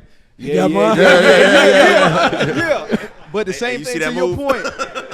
Man, you run for 5 yards, give up a sack, you win. You don't care about that. Like, we won. That's great that we're climbing because you want to keep the same team as much as you can. You lose, you break up that team. Coach quick. like, we're going to burn that tape. And you like, shit, you better not. I was Can I get that copy? Can I get that DVD? All right, let's talk about We this. gave a sack and we won still, and I gave a sack. I'm still pissed at my ass. I hate giving them sacks. Nah, you a lion ass used to I'm play still gonna ass celebrate career. though, but I'm I'm still about to pissed say, at I myself. knew how much we hung out. You the- Y'all lost a lot. You're the first one in the club. Still gonna The first celebrate. one. I know you But don't I'm say the word, pissed but I at thought you was gonna myself. say it. In You're the first one in VIP. I'm beating myself up. You're like, God damn it. damn it! You I got gave to go to that put it in the sack. building. Shit! I gave that sack. Next day I'm gonna get in there and try to do a little extra. Like, man, I He gave over that there, bitch sack. she like, you feel good? You do in be Mars mad, Venus though, like a mug. You get seen too much in there. Hell yeah. You get seen too much in there. It's too wide open. Oh, man. Let's move on to somebody who never, ever, ever went to Mars Venus. Derek Carr, your boy. Oh, man. Give us a real short because it's weird. He announced his retirement. Everybody knows, Derek Carr was a player in this league. Definitely a proud career. Made a lot of money. 205, right? 205. But just tell us. Yeah. Kirk Jump- Cousins Jr. Oh, yeah. He made got his the money. bag, Good for man. him. He got the And bag. giving 30 of it back. Just like, let me go. Man, I would have got that surgery. Well, up in he there. got- I would have got that surgery been up in there like this. He's in a different place because they gave him For 30? CP's on fire. For 30? For 30? Yeah. That caught me off, too. let's be real though. You Like got 10 though. he negotiated a deal where he got to keep the $10 million roster bonus. Okay. He didn't have to pay back any of the signing bonus that normally you have to pay back when the prorated part or whatever. But then he gave up, like I think he was due like 34, 35. You right, Don. I'd have gone out there. I'd have tried. I'm getting all of that. Hey, I'd have stop gone out playing. there. They ever saw that first pass? God! I'm telling you. That's all I got. I would have stretched that out to the end. There's no way I would have walked I would have away. been going. I'm that bitch. Yeah, but you know you would. Like we all say that, but Marcellus. if you got Marcellus. $30 million for 1 year. That's fully guaranteed. For 1 year. you know you ain't gonna Imagine play. how hard it was for you to make 30. You know you ain't gonna play. You arguing with the greediest motherfucker here. Like, there's no way. No, I'm gonna tell you the way. And this is first of all, we know Derek Carr is religified. Let's just be real. So he lives by a different value set. I ain't gonna tell you a story about. But you know what? I would have tithed it. I would have given him $3 million tithes or whatever. I'm getting that $30 million. Like, Dog. I don't care. Okay, all right. Let's be real. The This look is he why, used to give me when I asked if he was giving up his 3%. well, look, this is the real. There, you give me How that 3%. much have you ever seen what's the most amount of money you've ever seen on a check? Let's go. Let's start. What's the most amount of, don't get shy now, don't look at your phone. What's the most amount of money you ever seen on a check? Let's go, Eugene. For myself? No, for your cousin. You, damn it. What's the most amount of money you ever seen on a check? On one check? Yeah. One check with your name on it and somebody else's name. 1.5. Huh? 1.5. Zach saying 1.5. Maybe 300. Yeah. 700. 1,000? Oh, 700,000. Yeah, I'm like, yeah. 7 million? No. Okay. No. 2.3. Damn, I told you he was rich. Damn. This is a rich crowd. 108,000. Okay, and I got a bonus, but it was broken in pieces. So the most I got was 4. But here's the I point. forgot. Never mind. But peep game. You got to play this game with me. I know it was a little weird for first. I forgot. What you got? Another higher number? Go. Yeah. What is it? 2.5. Okay. Yeah. 2-5. Yeah. Play this game with I me. got that. Play this game with me now. All right. So everybody got their number, right? And then you are at the end of the road. You know this is the last You check. know this is lit. Your fire ain't lit, but it's still some flame somewhere. But it ain't the pilot. Like you, like man, this thing gonna flame out. You know the best football is behind you. You know that you're religified. You know that you want to play with your kids and just hang out and just I want a normal life. And then someone comes to you and says, I will give you all of that. But I'd rather you stay here, and then they give you a check that is way less than the check you've seen before. So for you, 2.5, I come to you and say, Donald, just keep playing for 800. This dude done seen checks. I would say Derek Carr's probably seen a $50, $60 million check. Especially the Vegas checks. Yeah. I mean, like a that no state tax Vegas checks. So when if they don't offer you something you've never seen, but this is the thing. Why Sil. would you just keep going back Sil. for it? Sil. That's why I know I would walk They away. ain't gotta offer him. All he had to do. All he had to do was go and. He had, You feel me? You know, you got kids. Your kids, my kids trip out over $1. Bucky, what happened after that first hit? oh. Yeah. I But just gotta that get to ain't the- he I ain't just built gotta like get that. down. All I got to do I'm is on get to with the preseason game. I ain't really got to get a preseason. I can do it in a training camp. But that preseason game, I started having wish pain. Donald Penn I missed started having somebody pain that going could from hit. my back to my leg. You guys are heathens. I started having pain What? going from my back to You my guys- leg. I can tell you this. Are They secular? can't find that I can in the give you- X-ray. I They can give can't you. find that pain going from your You would not do it. If somebody I offered you promise $1 you. million to 33? go out there hurt, 33. no, you wouldn't. I can give you. 33 to you. I'm not left-handed 33 to too. him. See, I'm throwing with my right. Hey, Marcellus, I can give you preseason game, Battle of the Bay, my last year. In my head, I come to the realization like, hey, man, I don't want to get hurt. However, if I can somehow hit this dude on kickoff, and if I can kind of, I would do it for that salary, just for that year. What salary? Whatever it was minimum. It had to for be two yours? something. Yours? Yeah. Yeah. Yeah, so like, for me, it's hard to fathom Derek Carr being at a position where they know, man, I can cash this check for $30 million, and I'm gonna walk away from 10. And I know people say, "Oh man, it doesn't matter." I'd be damned if it doesn't matter. There's a significant difference. Man, let me tell you a story. My agent emailed Washington because we was keeping track of my 75% to get my big bonus next year. Yeah. And we thought we hit it. And we emailed Washington because I was gonna fall over a pile or something. Washington was smart. My agent had emailed the next week. Because they waited a whole nother week Yeah, they want to make get sure. back to me. They want to to make tell sure. me. Do that Yeah, to tell me, oh, yeah, he got it. To Yeah. tell me, Oh, oh, yeah. yeah. Oh, yeah, It's he in got it's it. in his file. My agent had to send a follow-up email. You know, use that email, your agent fact fast. My agent had to send a follow-up email the next week. Oh, yeah, he hit it. He hit it last week. Right. All right, raise your hand, and this is the statement, and we're going to get to the next part of this. This is the statement.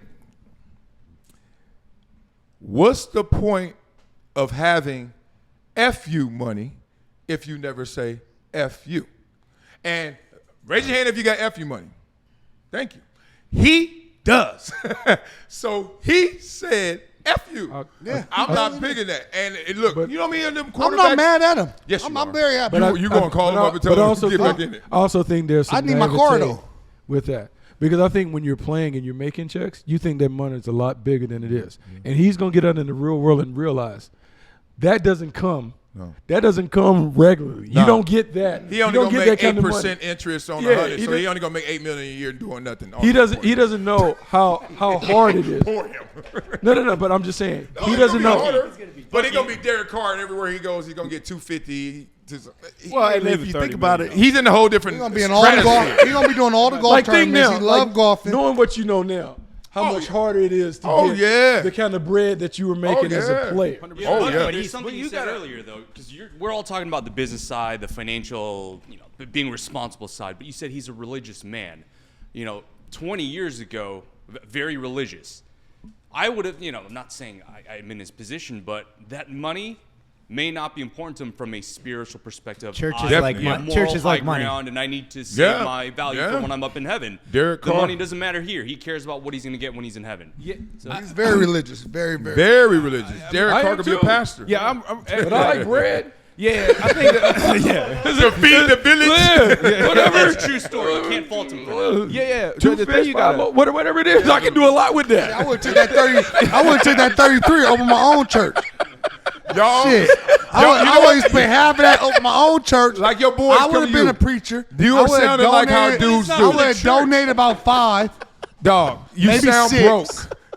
You sound broke. What? And this On all my happens. own church. Your kids see $1 and they lose their mind if they know what $1 is. To you, you would not 33 do it. You would do Shaq for $1. You'd be like, "Ooh, 33 million. Listen, keep going. This is all relative. That money is relative. So then, if you got a homie, I know your homie has seen you before spend money on stuff. You like, that's nothing to me. And your homie like, I wouldn't do anything for that $37,000 down payment you just put. You were like, whatever.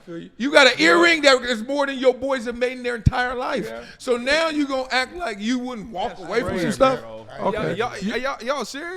No, like, let's be serious. I Like, can't don't believe care how Marcellus religious. really saying all this shit. If something don't sound right, I I don't know care how him. religious you is in this situation. Like, he didn't do anything illegal or theft to put it. Now, if he went and jumped off a bridge to hurt his shoulder to go get some type of got stuff, hurt I'm shame on him. He was working. He Right. was doing his Why job. can't I get? Why can't I I hurt get that myself. look? I can't help that. Plus, with money, you the way I always think about money is percentages, right? So he had a chance to make 15, 17% more than he already made from his life's work. 30 million is like 15% of 200 million. So he could have added 15% to his whole total. Okay, That's so- a lot so in you- one fell swoop. You talk about FU money. So we can say that LeBron James has FU money. Oh, beyond. LeBron James is sitting on a player option for $54 million, contemplating retirement. He can walk away. Do we think LeBron James is going to walk away from $55 million? Well, no. Because So why you sitting there like you would walk away what from we it? talking about? Marcellus Wiley, Yeah. MJ Jr. This million is dollars. why public discourse is so fractured. You gave me an example and said, "Will LeBron walk away?" He got hurt. You remember? He my MCL. MCL. He was limping. He was limping. He went from dunking to limping. Y'all have forgotten. And then they said, how about 54 million? Don't let me. Y'all heard that, man. All Over right. there. Yeah. We rehab on it. I don't His know. MCL. I don't know how many math and philosophy courses we have taken. Let's do a little psychology. Here's the thing. The number doesn't matter to LeBron, and it doesn't matter to Derek Carr. Derek Carr's proven it. LeBron may not prove it because he doesn't have to prove it because he's still that good as LeBron. So what wakes us up and what retires us? What wakes us up is that we're young, spry, or we still think we got better ball in front of us. What retires us is going through the process. We're tired of practicing, and we know we're going to do all that, and we still ain't going to be as good as we used to be. So then the ego starts saying, hey, dog, what you doing? Now, you could get to a point where if you ain't made a lot of money, you're going to do it forever and die on the field. But some people, John Elway won a Super Bowl, won another one. He was at the tail end of his game, and he was like, that'll do it. I'm going out on top. No, you're not. But LeBron is still at the top of his game, like one tier below, maybe two, but so high that he may still want to play. Forget the money. I'm still this good. So, pad stat, whatever. Derek Carr is nowhere near what Derek Carr was, and LeBron is still that close to it. That's just Go ahead. The money is obsolete. But to be where you're once in that equation, and still be able to get offered $33 million. Yeah, that's superstar status. Because what retired me is because they ain't hiring me. I'm gonna take that $30 million. And that's point. That's my point. But that same thing retired me. But that same thing retired me. Same thing retired me. That's the story. Good. That's good. The story. 30 million. 30 million. That's most guys. There's no. I was talking about the choosers. I'm a ride off in the sunset. The reason most of our careers end because we never get another call. Nobody back. want to hire.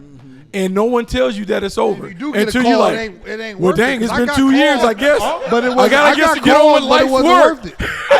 I didn't even know I retired. Like somebody had to let me know, like you might as well retire because you ain't getting hired. So it's like, what does that even mean to retire? I just didn't get hired, so I guess I buttoned it up. By I did read that you like December of the year. You just like, was it true December of like 2017? Yeah, because I went dance with the Yeah, stars. so you just was like, all right, they ain't calling me. It's time to move on. Time to move on. And December is still football season. Yeah. But see, with you just said it. It wasn't worth it. Like, I still had calls. For me to leave my kids, when I was going through that thing and play for minimum, it wasn't worth it. But how much was minimum? 1.5. Thank you. That's the Derek Carr relationship. He was like, let's see if to he do tell the what? truth. I've seen that check before. That's I'm good. the minimum. You just proved Derek Carr's point. Derek Carr's That point. wasn't $33 million. Because you ain't $5 million was my limit. Oh, You really? retired. Three to $5 million was my limit. I wasn't gonna leave my kids and then have to give half of it to the parents. Oh, so You that's feel what I'm saying? I can keep that. You won't get half of what. Yeah, shit. They had enough already. So now we get to it. It was that. I was giving them enough. Every time I talk to you, it's really it's deeper more. than that. It's deeper. Marcel, you hate it. Give you this shit. But you hate it because I tell you the real. You want me to bullshit you so much. No, I you don't. start off bullshit. No, I don't. Yes, you do. All right, you start off real, but you get realer. No. You like that version? Huh? You get deeper. Because you don't got to give everything to everybody. You got to leave a little bit. He was like, oh, man, I went straight home. Well, you did. And then where'd you go after that? Stop by Jack in the Crack on the way. I shut up, but when he leaves, I'll be talking again. I went to Jack in the Box. I know I did. All right, let's talk about this. George Pickens, man, traded from the Steelers to the Cowboys.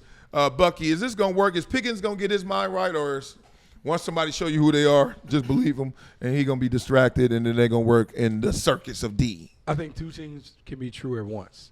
I think he is hard to manage, as Pittsburgh found out. However, in Dallas, I think he can work temporarily. I think we all kind of nostalgic about success and things that work. The things that worked for us in the past, we always try and recreate it. So in Dallas has always been successful when they've had star power. If you go back in their draft, they built up their offensive line, which is what they were successful in the 90s when they won. So now you have CeeDee Lamb, who wears 88. CeeDee Lamb is now their version of Michael Irvin.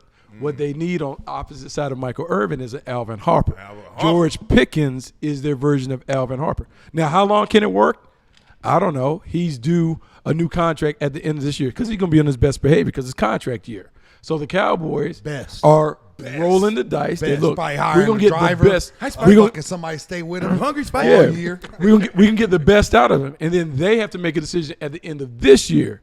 Do we reward him for playing well, or did we use him as a one-year rental? That's the decision that has to be made.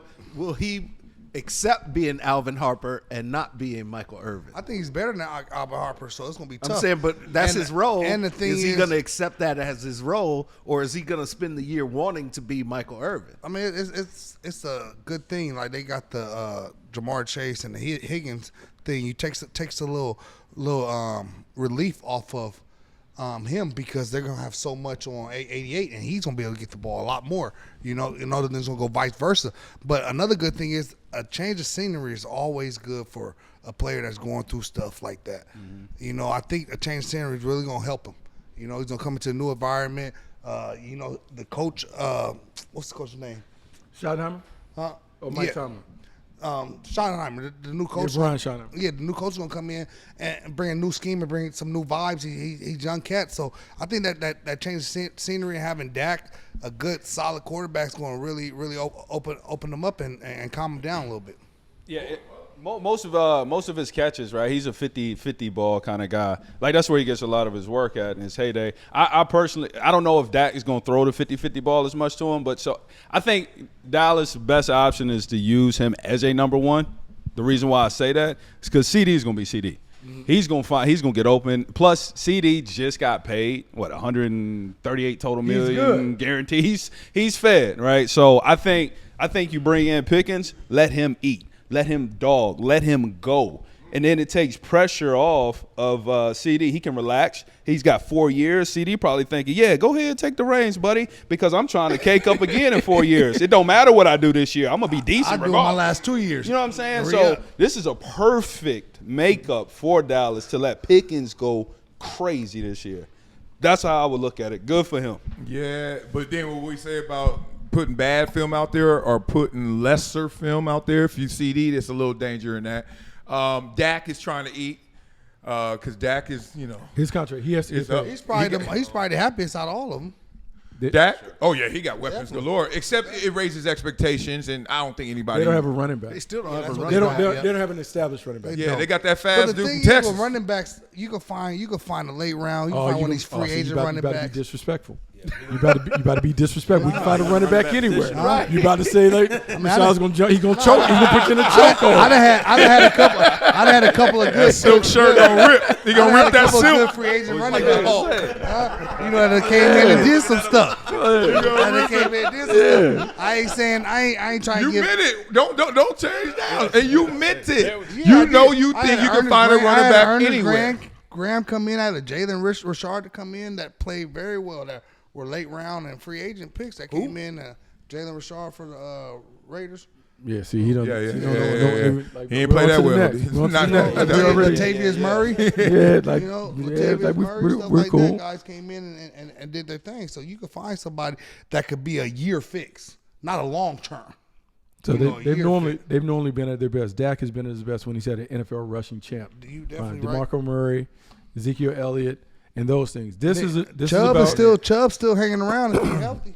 Chubb got 2 knee injuries. Probably ain't gonna be. That part. It's bad. But I will say, in spite of our enthusiasm about it, right now they're still third best in the division.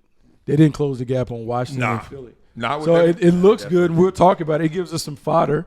The clicks will go up because now we can talk about the Cowboys. But in terms of they're gonna talk about the Cowboys no matter what. Well, yeah, I mean, it's raise your it's hand good if for you've been business. a Cowboy before, baby. Oh yeah, boy, nothing better than being a Dallas Cowboy. I can't lie. Even in suffering, even in bad records, like, good for business. The love you get, dog. Even when I go to talk to kids, and I'm like, you played in the NFL, and they're looking at you. They're happier than if the fireman came, but they still like whatever. And then they like, he played for Buffalo Bills. He played for San Diego Chargers. He played for the Dallas Cowboys. He a Cowboy. And it's like little kids lose their mind. I'm like, damn. Because they mama and daddy's all into it. Like, it's a different energy. My nephew thought about you. I told him, oh, he's played for the Chargers. He also played for the Cowboys. Oh, let me go talk to him. I'll go talk to Coach Marcellus. The brand is big. The brand. Man, Jerry Jones got that thing rolling. We got to get into this topic right here. Talk about this. Please tell me, the brand of the NFL, only thing maybe bigger than the damn Dallas Cowboys in this world, but a fan is suing them for $100 million because of Shedeur Sanders' falling to the 5th round of NFL draft, claiming emotional distress, trauma, and other things. Is there a way to add The fan, yeah. Can I and add my name collusion. to? Can I add my name to that lawsuit? Gonna make it. You wanted to be class action. We ain't got to spend a lot of time on this because I don't think the court is gonna spend a lot of time on this. He doesn't have money for the suit. Yeah. But someone did write about this, and there's some interesting points. I don't want to let it out. The dude does have something to stand on, but what's your first response when you hear this? Nuisance lawsuit's gonna get thrown away. Okay. Period. That's it? Yeah, that's it. I mean, there's nothing else. What do you mean emotional distress? So anybody who's watching a game and they don't like the outcome gets to sue for emotional distress? Okay. 100% they can. There's a guy this morning or yesterday who's suing to never televise another U.S. women's soccer game. Well, you Because can sue didn't for try to win. anything you You want. can sue for anything. It but- doesn't mean it's gonna It's gonna go affect- through. Not, but the point being, you can file anything. Yeah, I mean, look, there are some precedent that he's using to kind of get his case a little more energy, a little more substance. Here's the thing that I heard. I was like, this is interesting. Because there's this maybe collusion angle that goes on with Shedeur Sanders. Like, how does a first-round talent go to the 5th round? And there's really no reference points we have. There's a few out there, but they weren't graded as high, supposedly, as Shedeur. And then the guy's like, this is the point. If he can show that Shedeur dropped not because of merit, but because they just didn't like him, and there are people on record who are reporting that some people say he dropped because he wasn't well liked in these interviews. He wasn't well liked when he was around. So if you can push that forward and get some names on that instead of anonymous sources, you might have something. He would only have something if he could prove collusion. That's what I'm talking about. Yeah, but not liking him isn't collusion. Well, that's not collusion. You have your right to not draft somebody because you don't like them. Yeah. They just can't get together and say, we're not drafting this dude till. Just like they Absolutely put that, correct. Just like they put that Which sign would- up and say which we would- refuse the right to search. But that's why the NFL wouldn't want this going to trial, because they wouldn't want discovery. They wouldn't want to open up all the emails and all of that stuff to search just in case. Yeah. So they're going to try their best to get it kicked out before. Yeah, the collusion is the connectivity. Right. But to make it substantive, it's because why? Now, it's okay for us to share emails. Oh, look, man, the guy can't bend. The guy can't jump. The guy can't run. But to say, I don't like him. There's nothing wrong with that. Yeah, I think there is. No, there isn't. Yeah. They could just only Yeah. if they're saying, "Hey, man, I don't like this dude. We just can't draft him this high." If it goes into language like that, where none of us should draft him till and show him a lesson, that's when it gets problematic. Not their opinion of him. They have every right to have their opinion. Yeah, a shared opinion that is not substantiated can get you into some issues. This is when HR got to kick in. I agree with you, but there's some reasonable doubt for me, because I'm like, why don't you like him? And if your answer or if your written word is because he's cocky, arrogant, then they're going to start and play it. They're going to OJ Glove it, and it's going to turn into some whole different issue, because a black, confident, arrogant kid that's not liked for no other reason but just because I don't like him. Right, and that's public opinion. I mean, So that goes to a whole different There's some court. character defamation there, though, and that goes down the slander, libel lawsuit, or again could lead to collusion. There's like, you got to connect. Collusion is like, we trying to get there, but to get there, we need these links, and these links are maybe stepping stones. It's loose. I would say It's loose, but still the NFL doesn't want to open themselves so that means up they're gonna to settle. discovery. You saying? No, they're going to get it kicked trying to out squash it. with no merit. I just don't know how they can do it, because all of it is subjective. It's all based on opinion of evaluators. We all are evaluators, so we can all make our opinion on whether we like his game or whether they deem him to be a right fit in the locker room. So we can talk about his personality doesn't necessarily fit the personality of the players that we want in the locker room. We're trying to create a team and a culture of all the same type players. Maybe he doesn't fit in terms of his personality, whatever. So I think it would be hard to prove that the league collectively said he doesn't fit the league, when there have been others who've committed heinous crimes and done a bunch of different things in this class that were drafted ahead. I just think it would be hard to prove that part of it. It does. It is interesting though when you talk about Shedeur that when you look at the league's website and you're not on social, but his stuff when he got drafted, it was pinned on NFL's Twitter handle. All the clips from the Browns this week was of their 5th round pick, not of their first or anybody else in minicamp. It's interesting that a Shedeur Sanders business is good for everyone except for Shedeur Sanders at this moment. Damn, that's a way of saying it. Let's move off. Let's move off of that and get back into the NBA. We got to do a little playoff recap. Who's gonna win it? Who's advancing? And we're gonna talk about these injuries because god dang, that Jason Tatum. I know we gotta talk through it. So, Terry, who's advancing? Is OKC? They got that series? Yeah. Okay, OKC. They are going to play Minnesota. Okay, so they're advancing. Then we got on the East, we got the Knicks. They're advancing. Knicks, unfortunately, injury, but yeah. Yeah. Oh, don't do that. That's not what it because they lost. You say what? That's not why the Celtics lost. Yeah. It's not, but it's going to play a reason why they can't come back. Yeah, it's over. For sure. The Lakers out though. Knicks my new favorites now. Okay. Really? Wow. Knicks my new favorites now. I like the way they move. The Knicks or Brunson? He be eating, dog. God, So we got Knicks and who they play? Indiana? He like Pacers? a little bulldog. Yeah. Like a little I know you're an Indiana guy, but That's a realistic pick. I think the Pacers are going to win. I mean, they're not going to have Mitchell, the Cavs. It's a wrap. So I think the Pacers got this. It's a wrap. so you think the Pacers And the Knicks. But who wins that series? I'm going to go with Pacers. Pacers. I'm going to go with Pacers. Pacers beat the Knicks. Yeah. So Indiana's in the finals? But I know. Can we get James Harden back in the playoffs? Oh, God, Lord. I got playing, Indiana. Playing who? OKC? OKC. I got them playing Minnesota. Yeah, Minnesota. That's a No. Yeah. Why would you want that? That would be They're balling right Indiana versus Minnesota in the That'd be NBA great, finals. though. I don't think On the you court. think them balls were colluded or whatever the hell. The draft lottery balls were rigged.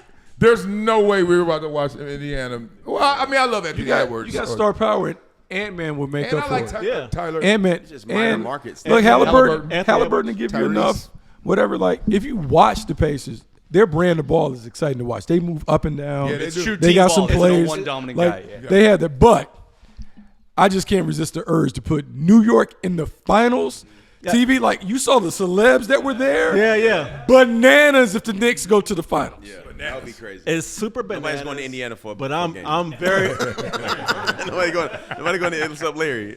I'm just super old school, and I just don't think it's just tough for me to go with a shorter star player, like your short star being 5. Yeah, but he 6 foot. proves We don't- it every single night. We don't like the The well can 7'3" run dry jump at shooter. some point. Yeah. You can well Oh run no, dry at some Jalen point. Brunson is a He's beast, balling though. man. I'll give it to balling. him. He's Can we, relentless. But just think about like just the storylines of if you have the Knicks and the Wolves.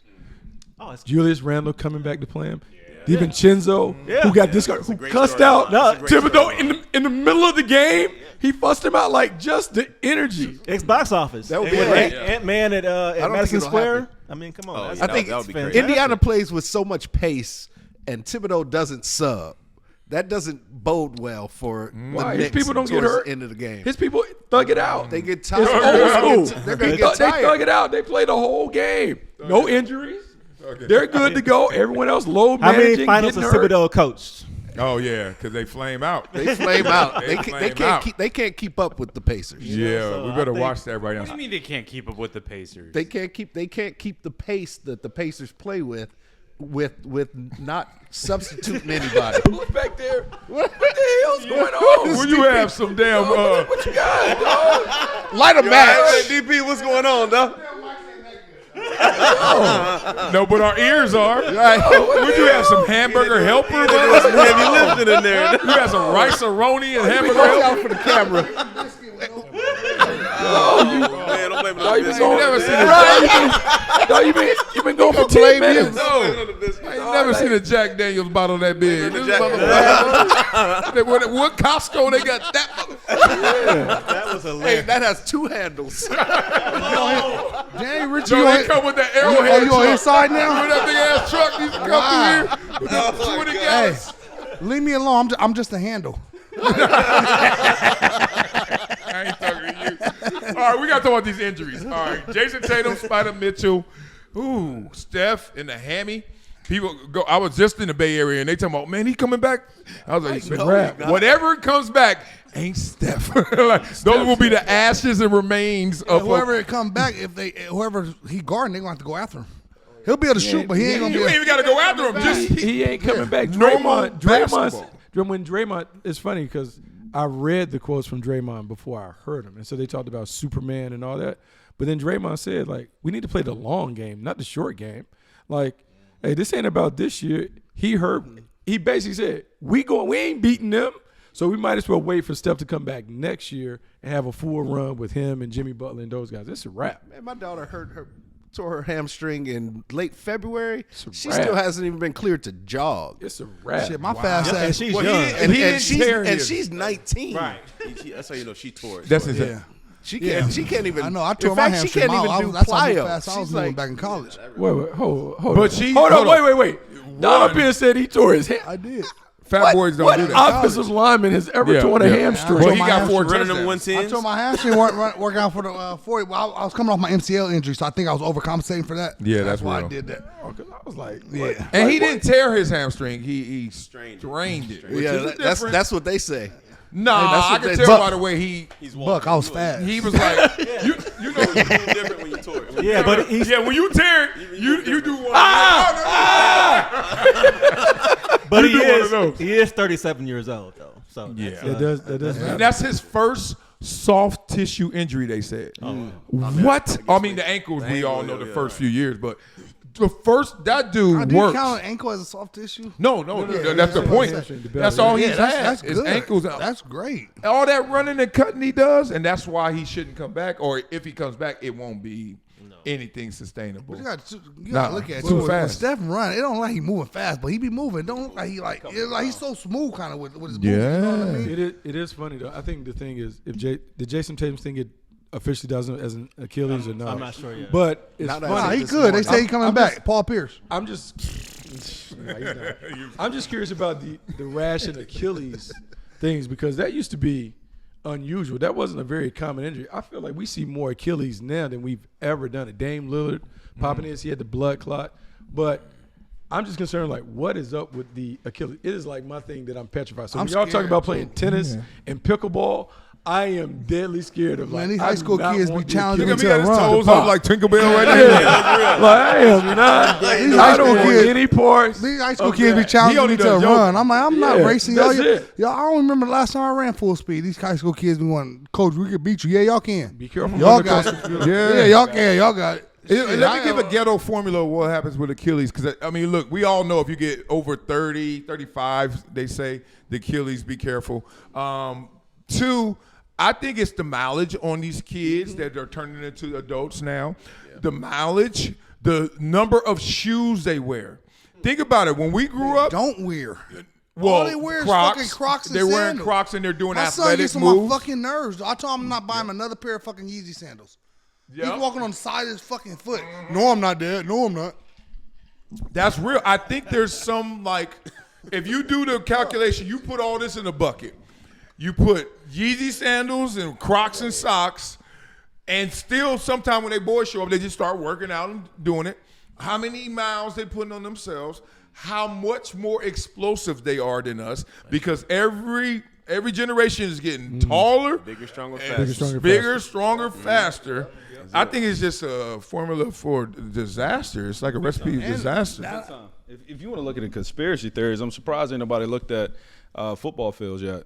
Why they all turned into rubber. Yeah, and if you look at the amount of injuries that have occurred since, it's astronomical. And I personally think, like, you talking about the longevity, long game. Shoot, if they keep getting hurt, we ain't got to keep paying them. Let's wear them down, their knees, and it's like. I hear you. The other thing, I hear what you're putting down. We do I'm got picking up what we you're got putting more down. guys coming in that we got to pay. That's going to be a little less. cheaper. well, some we of got it, every time. some of the. Rookie wage scale. Yep, Now you know let's how keep it bringing goes. in rookies. But I think it goes beyond like that part of it. I think the synthetic rookies turf like grown men. is Sorry, about Buck. the stadiums and being able to maximize how they can use the stadium. If I have grass, True. If I bring Beyonce in, now I gotta get rid of the grass. I gotta do all that other stuff. If I have turf, I can do that. I can have monster trucks. I can have a bunch of different things to fill up the stadium and maximize the value. It's funny, Bill Belichick goes to North Carolina. That's real. 4 years ago, Mac Brown put turf. First thing Belichick did, get the turf out, grass in. So there's something to that study of injuries. Yeah. Hey, man, our guys are a lot safer. Too bad he's on not this going to be there grass. to see it grow. Oh, Jordan. He'll be fine. Jordan. Young girl. Look, 5 years, he going to tap out anyway. He going to take a knee anyway, probably. Like, we're going to read about him. Like, just like, Bill. His heart going to bust. He out there trying to Oh, yeah, he going to mess around. Kevin Samuels. I mean, at a certain point, the muscle ain't supposed to be used that hard. Nah, you can't do all that rigorous activity in blue pills. Come on, Bill. Prevent. Run a Why you always prevent. end up with all the flags? I know. Can I get it? All right, we got to talk about this because I think before the show, which one of y'all asked me about? Oh, the Achilles. Okay, so I had an Achilles tear, and this is wrong. I'm gonna frame it properly. When Jason Tatum got hurt, I knew it was an Achilles, but then he threw me off by his response and reaction, and because normally they don't react like that. yeah, normally you don't react like that. The same with me, and I was like, what really happened? Because Achilles tear is not painful. Of all the injuries I had, it's at the bottom, like one of the least painful injuries. What it is debilitating. So you feel you hear the internal gunshot. It feels like somebody slapped you in the back of your leg, and you hear, bah! And you look around typically. So you can see this, right? Yeah, he creeping up when you talk about it. He like,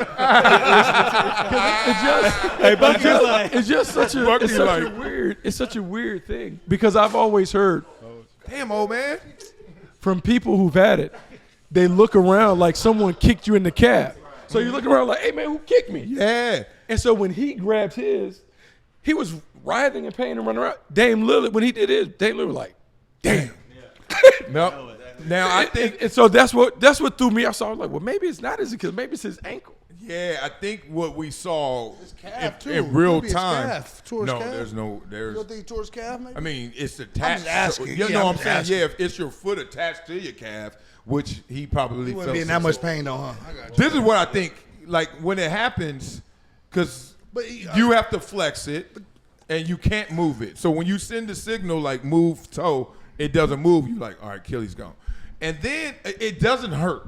So what we saw from Jason Tatum was really the emotional outcry. I was about to say, the game. Like he knew his year was over. Yeah, the game. We ain't winning no double Exactly, championship. yep. That spinning, that crying, I don't want the world to see me crying, was like, I don't let my boys down. I don't let myself down. Like, why now? Why me? All that kind of stuff. And anything, it's going to go into next year, too, because it's so late. Yeah, It's so late, too, you know? Yeah. And when are you going to be back to yourself? Exactly. And everybody always says now you can return. Kevin Durant did. And Dominique Wilkins way back. Because even when Kobe did his, like how old was Kobe when he popped his Achilles? It was old. I think he about to been like 35 maybe. Because I remember when Kobe did it, I was like, oh, that's a wrap. He'll never be the same. Yeah, we knew it. Yeah. Yeah. I think you can return athletically to the same guy, but that road and then that trust. Because we all know coming back from injury, the toughest part is not healing. It's getting back to being crazy as you were the moment before that happened. Because you were mindless. You don't even care. Like Achilles, like you saw how he moved. He was like, and then it went, and then that's so painful. Because you know the road to get back to being Jason Tatum. Like he gonna be literally sitting in his living room watching games, grabbing marbles. That's one of the exercises. He gonna be literally sitting there, and somebody gonna be trying to just jab his damn Achilles after they sew it back together and get all that scar tissue out. Now he about to go through it, and that's just to get back on the court. And when you get back on the court, you are a scrub. You can't move. That scar tissue painful. Yeah. Especially that because he can't even ride a bike or nothing. How long is the recovery on? You got to do the zero gravity. I did that. The zero gravity treadmills. You know those? Where they Hydro track. They put you in the bag. in the They water. put you in the bag. It's at least 9 months, but I would say, yeah. Basketball players? And you got to have your head right for that. Like, I just know doing the ACL, I was like, oh. Yeah. So, like, I think it's that he's like, man, this road back for me to get back. Because he was balling out. He's playing at his best. So to think that long, hard road to go back, I'm sure that initial thing is like, oh, I think his saving grace is that he's 27. Like, he's young. Because KD was like in his 30s. Yeah. And he still didn't come all the way back. Like, he came back, but, like, he wasn't, like, dunking on people like he used to. Like, he going to be you go to your Jason game. Jason Tatum going to be the layup kingpin.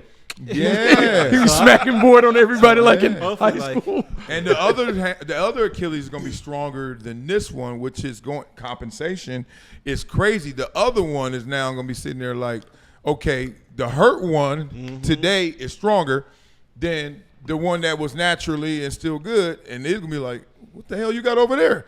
And that compensation could kick in. Plus, it just makes you reserved, dog. Like, I'm not about to try and jump out the gym I was about to say, if this thing going to bust again. Like, when you going to get off? That's 2 in a row. When you going to like do that again? Like, oh boy, my arm is getting tired. You tore your ACL. Kobe talked about those days being some of the darkest days he's ever experienced in his whole life. What was your experience like those first few days after the injury? I mean, literally the darkest. Where Achilles? You're contemplating some dark things in your head. No, I was already retired, so I didn't have to weigh my athletic mortality. That would have been a different animal. I was retired, and I was just like, man, like it told me I'm getting old. ACL when you was retired. Achilles. How you get fired on your day off? Yeah. What was your ass doing? Well, to our point, the war of attrition, I actually won athletically, but then you're still a human being, got the rest of your life, and then go to the YMCA tonight. Somebody gonna be over 35, whether they played before or not, and they gonna because it's been through so much. Like, think about it. I used to jump off of roofs when I was growing up. I used to jump over cars. Like, all the stuff we did as kids. You trying to do what the cat does. Grab a cat by his feet, throw it down, and it flip and land. Like, I tried to. You never did that? Oh, I used to do that. Cats cannot land on their back. You don't know? Anybody know that? No. We used to do that with cats. We were too busy fishing. I've heard that myth. Cats can't. No, that's real. Throwing cats. The cats be like that, and go like this, and they be like, oh snap! Like, it's just amazing. So we used to do it. We jump behind the cat and like, dog, landing from like 15, 20 feet up, and just bouncing like whatever. You know, like that's. I heard of flipping pigeons, but not cats, bro. In the hood, man. Hey, when you broke, when you ain't got no Uno, you ain't got no video games. You better go flip them cats. I can't talk to y'all, but no, I didn't have dark days. First of all, I don't do dark days, and look, this is just me. And I hope other people are like that and they share their stories more. Just like everybody will always want to talk about how broke they are. And I remember going to Columbia. It took me months to find somebody who was proud to be rich. I was like, what the fuck? Like, you had a helicopter in Benson in a limo and you talking about, oh, we're okay. Like, people want to be understated like that. And I'm like, nah. So I don't get dark days. When something bad happens to me, I immediately tell myself, this is an episode. Now let's end this shit, okay? I do not, because I know how precious life is.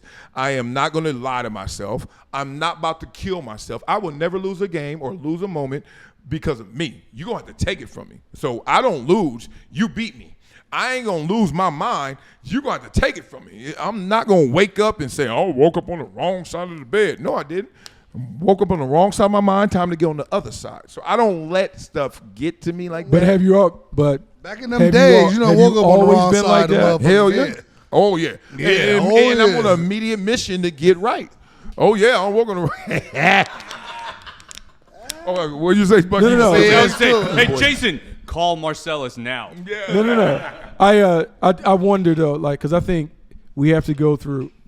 So my dad always had a saying: you can't be made of steel until you try by fire. Mm-hmm. So a lot of that resilience that you're talking about, I feel like you had to gone through some hard times early to kind of develop that resilience that, hey, I'm going to get to the other side. I don't know Jason Tatum's story or anybody like that.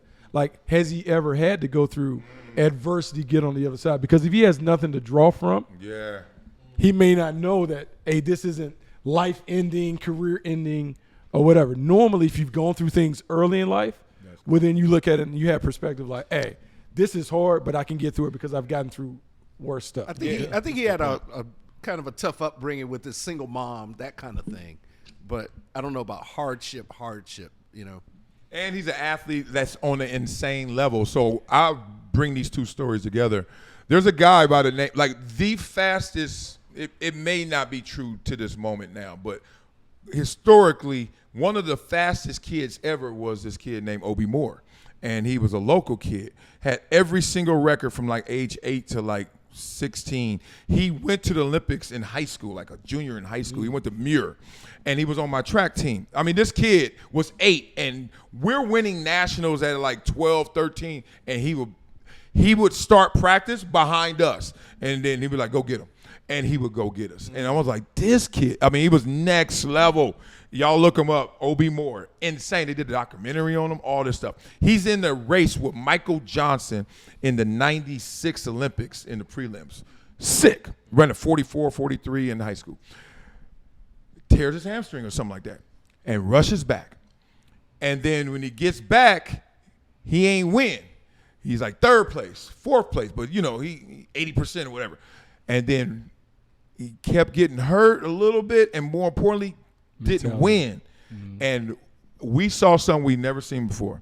This dude, and he's a homie still, he couldn't get back mentally to being that guy because he never seen life from that perspective. He had never lost. Like, this dude won the 100 to the mile in any track event he wanted, any meet he wanted to. And he just kind of got off his course. This ain't gonna happen to Jason Tatum, but it just tells you how dark it can get when you never seen that perspective. To your point, he's never been in that position. So we always talk about like when Mike Tyson lost to Buster Douglas. Yes, that. And he was fumbling around for his mouthpiece. That. And he never was Iron Mike ever again, because not only did the rest of the world see, oh, this dude ain't invincible, indestructible, but Mike Tyson saw that. Yes. And for us as athletes, all we have is the mindset. Like everyone, I equated to being gladiator. But when the gladiator gets injured, can the gladiator ever return? So the biggest challenge for Jason Tatum is mentally more than physically. Can he mentally get back to being fearless and all of that? That's the hard part, and that's the unknown. So when you talk about Obi not being able to get back, yeah.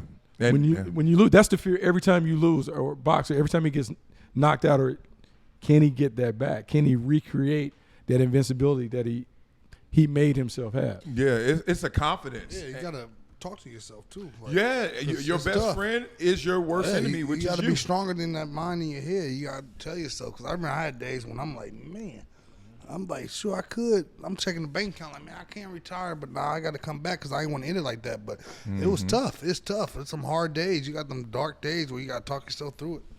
Yeah, because they say confidence is the management of doubt, and because everyone doubts. I hate when I hear these little, like these motivational people and never doubt. Like, no, just tell me how to deal with it. Don't tell me never do it. Like, don't ever say never. It's going to happen, right?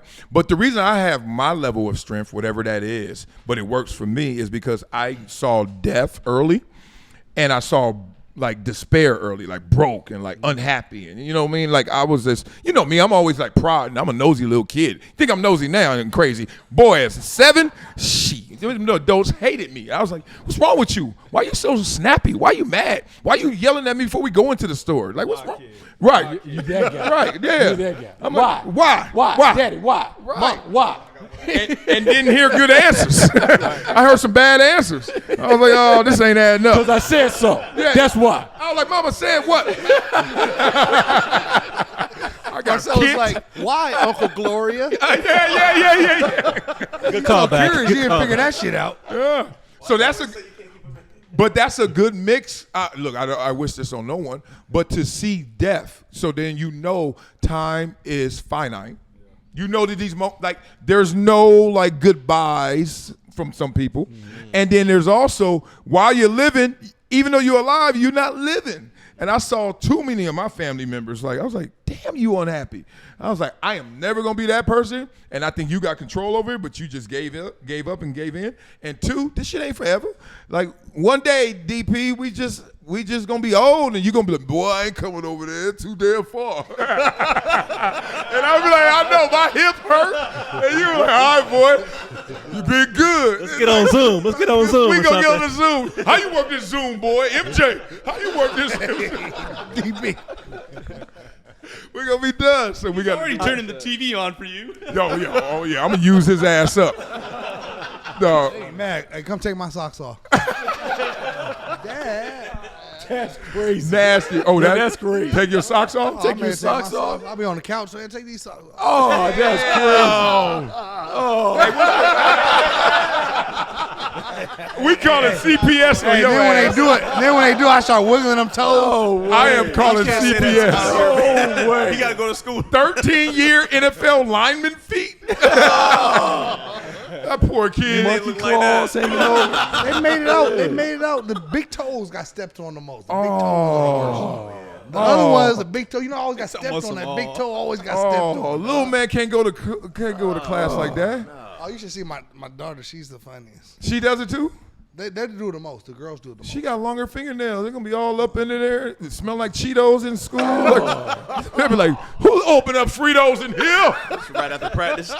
No broccoli in your lunch. Hey, it'd be funny. Hey, it do be funny though, cause Denny be like, I did it last night. Dylan got to do it tonight.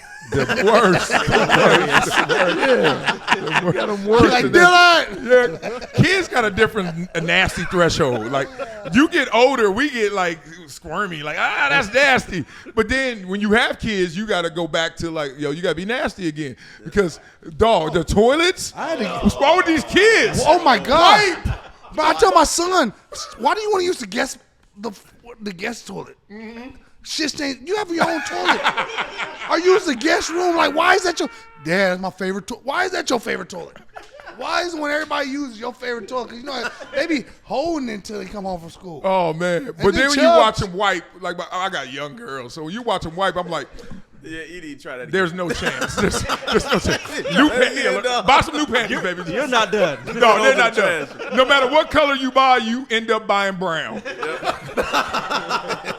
be like, y'all some. Oh, I can't wait till they get older and they Daddy, meet Jonathan. Hey, Jonathan, come here. Let me tell you about this little shitty little girl you about to take.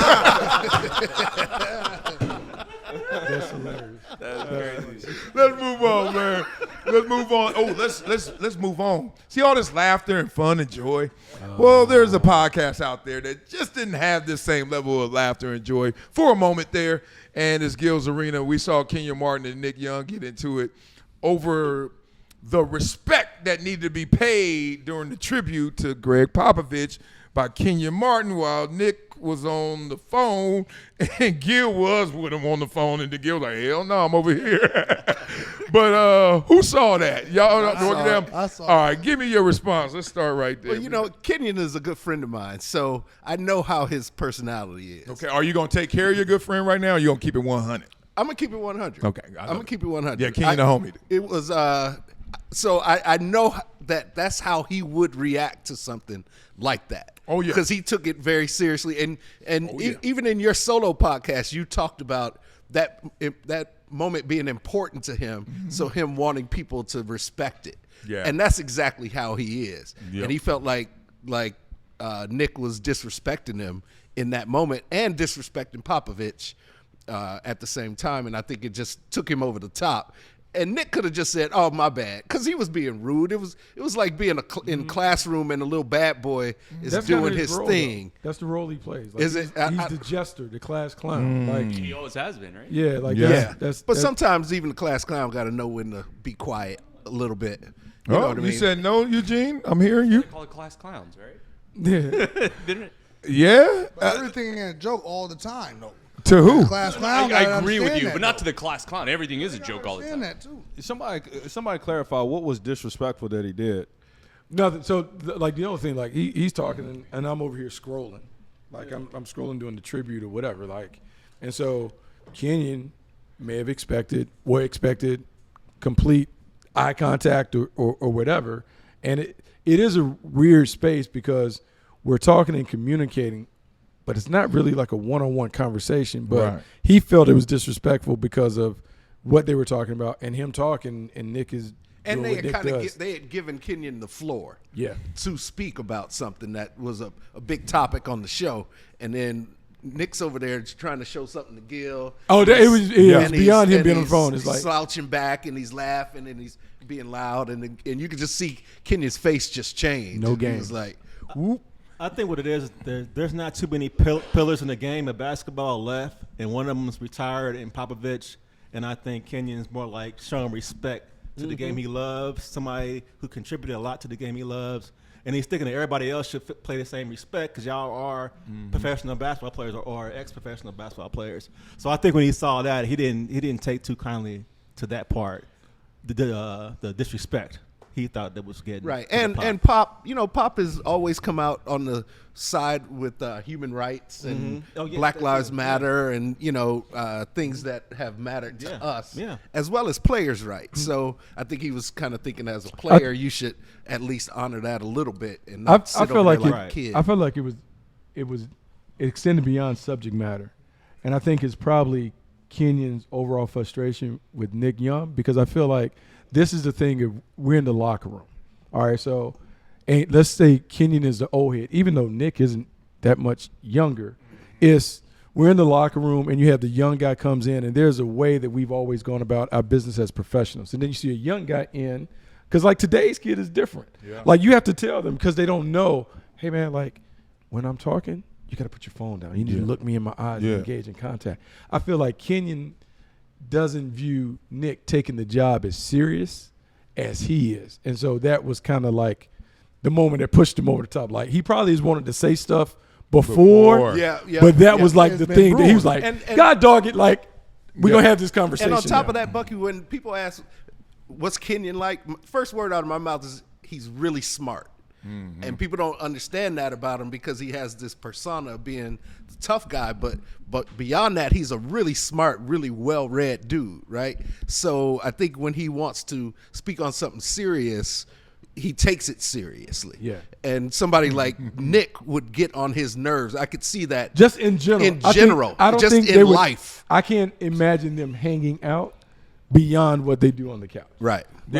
Like I can't see them, this is my. Because I just don't think Nick approaches life with the kind of diligence and seriousness that Kenyon would be like, I can ride with him. I think you kind of find your tribe. I don't think Nick would ever be in his tribe outside of that. They might. Do you have a group of buddies where some are more like I'm the serious one in my group of friends. I'm the grandpa in the group. Yeah. Takes everything serious. Everyone else is smoking, joking, clowns, and I'm like, you guys do your thing. I'll organize the events. I'll get us together, but that's not me. It doesn't mean we can't hang out and to round out together. your circle. Not everyone can be the same person, same characteristics. Yeah. Yeah, but I don't know if they do hang or not. It's just conjecture, but I don't see them hanging out. I don't either. Well, look, because I'm more Nick Young than I am Kenyon, but even though I've hung out more with Kenyon than you aren't. Yeah, like I can imagine. You joke. You see yourself as more Nick Young than Kenyon. Well, let me say it this way, because I'm not either one to an exact. No, but I'm saying like in terms of leaning, if we're on the scale, you think that your personality and intellect leans more towards. I wasn't gonna go intellect. Right. See, you're. I think you're conflating. I think you're under. I think you're more the other way. Between being a jokester and a joker. It's because you're not a jester. I think you're more of a practical joker. You're a funny guy. You like to find the funny in things. Yeah. But you're not the court jester. You're not like no, and that's what. But I'm more silly and I'm more laugh at your pain, laugh at my pain. But you were coming with a snappy comeback from that a comedian's is smart. Perspective versus. Yeah. Nick is just like he just seems like he's. All I think over he the is place. what he is the entire time. Yeah, no disrespect. I feel like he's the funny guy, and I would say that the frustration would be what could have been. Like, man, imagine how good he could have been if he was like super serious and professional as a baller. But that's not fair when people do that, because I hate when they do that. Because then I think it seeps into. I think naturally it seeps into when you look at him, you're like, But I can see where you're putting them in a lab now, and all of us look. If I were a foot taller, I've been a dominant center. Oh, if I was a step faster, I would have been Jason Taylor. Like we all can get that, and that's why we shouldn't do that to anybody for real. Nick Young, first of all, he's in the NBA forever. That's hard. That's good enough. Like whatever he did, silly, whatever. True. And a lot of people this is why I think I'm more like Nick Young. Because you don't give Nick Young credit for what the work he must put in to be Nick Young. You don't become Swaggy P and all you do is like Dwight Howard fell for this. this. Think that shortened his career too. All the little stuff. No. We don't know how long his career was supposed to be. The shooting a three and walking away, miss. Well, yeah. Like, you don't think all that little stuff. Well, let me finish this. 13. Let me say this. I think. I saw it happen with Dwight Howard. People just thought, because he's big, he just woke up like that and he became Dwight Howard and he don't care about ball. I'm like, do you know how much work you got to put in? Well, you can look at Dwight Howard's body and see that's not true. And you can look at Nick Young's participation. His game. He was a very skilled player. Like he had a shot. He scored. had a shot. Like, he wasn't a corner guy. He had a shot. He gets you a bucket. Exactly. So that's somebody that has skills. Right. But in this lane of their conversation, so this is me and Kenyon's super cool. But I don't do tough guy is because I always look at tough guy like they look at life in wins and losses. They look at moments in wins and losses. And when they're tough, it's usually because I don't want to be vulnerable, right? Like everybody I know that's hard is usually like, oh, man, when you going to stop being hard all the time, right? And that's not Kenyon per se, but when he decides it's time to be quiet or it's time for us to be vulnerable, that don't mean I decided or agree with that. And I think that's where I'm the Nick Young. I'm like, I will respect that you talking about your mama dying, so I'm not about to do all this. But I'm not obligated by law to do that because no one told you to hijack this or take it to that place or not bring me along in support and cooperation. So if you don't get tough at me, like the first thing, the first thing Kenyon said is he looked and he was like, then he looked again. He said, I'm just trying to figure out a way not to tell Nick to shut the fuck up. Let's just say, let the games begin. Right? Like me, you do that to me, I'm telling you what I'm going to do. I'm going to throw a rock, hide my hands, and all these jokes are going to fly. And then when you really get mad, I'm running. And I'm like,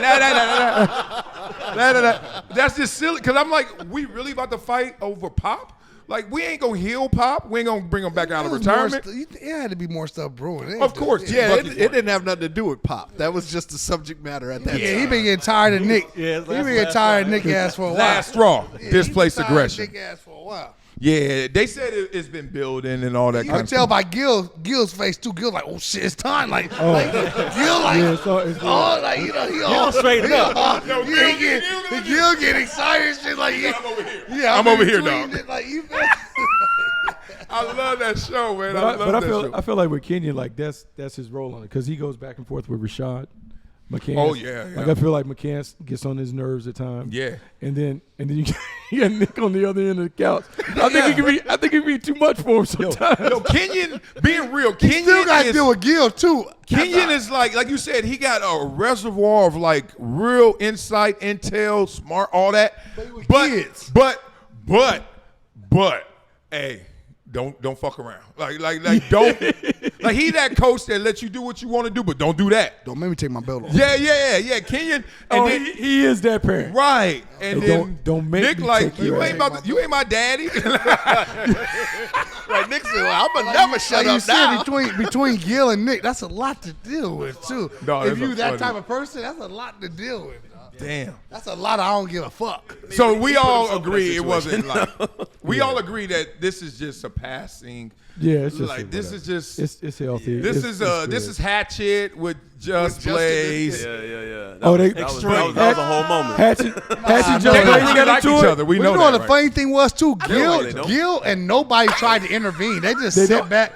They just sat back and let it go. No, I missed that. Not a real way, That's but pretty much what Marcellus did. They too. Just let it go. He let those guys let it go, like on the show. oh yeah. Like Happened in the right locker here. room. Oh, I missed that. First of all, anybody really Yeah. gonna fight? Are we? Are we really gonna fight? Like, and if we are, damn, that was crazy. But Justin and Matt Hatchet, they can't get 2 words out in winning. They all want to win. Like he wants to win this point. Oil and water. And, and knowing you're that guy in training camp. Oh, yeah. You're that guy in training camp just stirring it up. It doesn't mix. You the instigator. You the instigator. Hatch just got up and left. And in Hatch and Blaze, Blaze would be Kenyon, and Hatch would be silly. Yeah, silly, not paying attention. And they're different dynamics. They're not exactly tough versus silly, but it's that. It's like, yo, come on, man. Like there are actual words being spoken. Kenyon and so I can be at 30 seconds of words that John and I can never use in our lives. Oh, wow. Oh, yeah. Touche. Yeah. Y'all hold that one down. Touche. Riggers. They were some riggers. Hey, I ain't gonna lie though. Nick Young never looked Kenyon's way. He's like, man, fuck all that shit. But Kenyon over there, fuck all that shit, kid. Whatever you say, man. Fuck all that shit. Well, that doesn't. No, don't do that to him. Kenyon like this the whole time.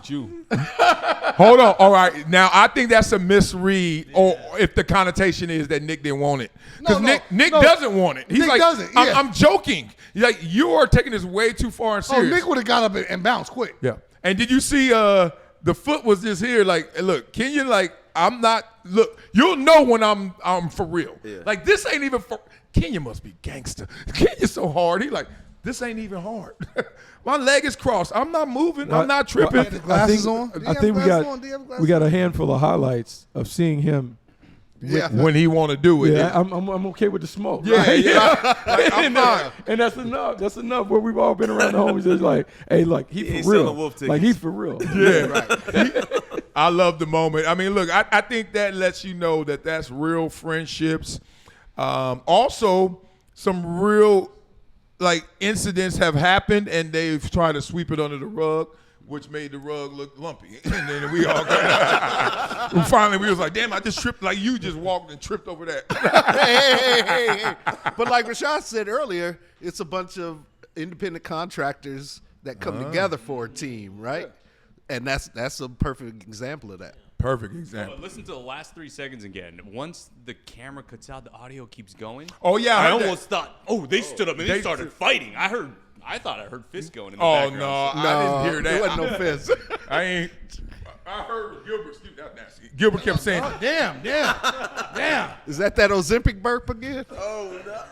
Leave me alone, dog. Let's go to the next topic. I'm just trying to figure out. Next topic, dog. The way you sat back and did, let's go to the next topic. I'm just trying to figure out when Donald gonna shut the fuck up. Hey, look, I started pulling up the topics too to try to get you the next topic. I'm pulling them up. What is the next topic, DP? The next topic is you. I started pulling them up too. It's an angry black man we about to talk about. Nah, Draymond, man, he blaming the media. I guess he blaming us. He blaming the narrative, the proverbial they. Somebody is giving him the narrative of being an angry black man. Now, Draymond got to be more accountable than this to me, but let's start off with you, John. Talk about this angry black man. Let me get this out the way. This awkwardness. You are that guy.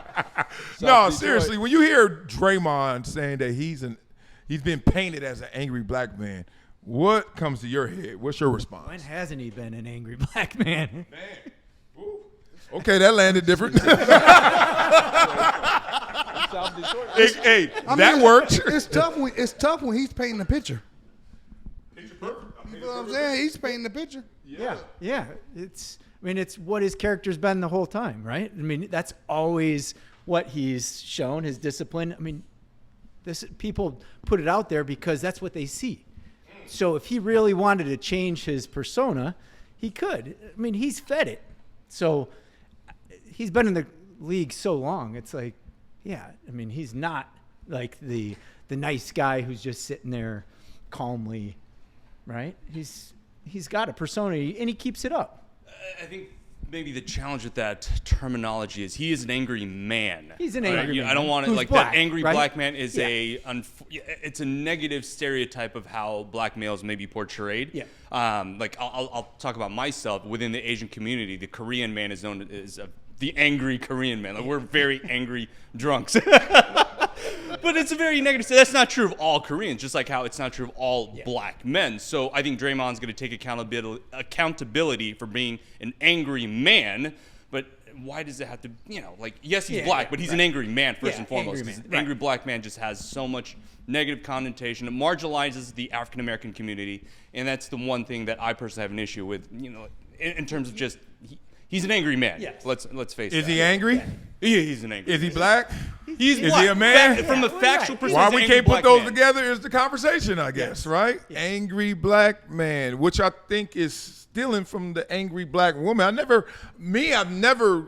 Did I miss something? I never thought that was even a stereotype. Oh, sure. Angry black man? Oh, yeah. I thought I've heard intimidating or scary. Think about Good Times. How did they depict James Evans? Yeah, I thought he was a disciplinarian. He was mad at the world every second of every day. Okay. And James Baldwin had a saying. He was like, "I'm a black man." He's like, to be a black man in America is to be perpetually mad and to walk around in perpetual anger. Ooh, I'm glad I didn't grow up there. God damn. Well, but it's true. You think that's true? It's true. When? Yeah. Now? It's true. Yeah. Now? Because, today?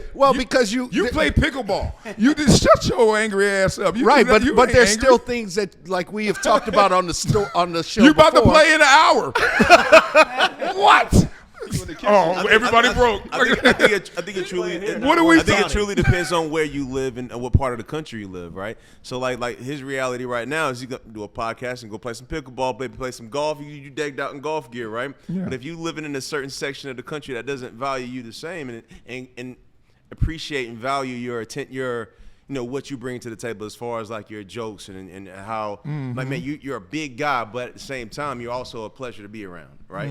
In certain parts of the country that's not true.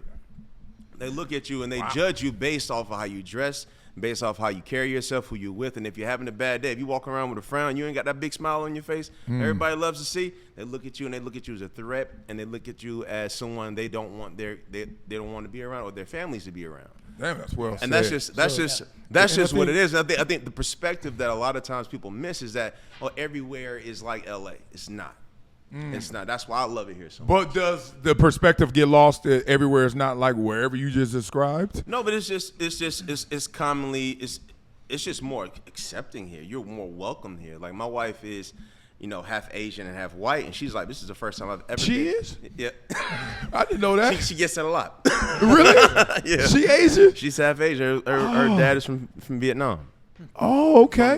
He's on the darker side of Vietnam. Yeah, I was about to say. The mountains, So, but I think But if we go like, deeper, this is the first place she's felt welcome. If we go deeper on the Draymond thing, maybe go. when he talks about the depiction of being the angry black man has to do with the images that are always shown when we talk about Draymond.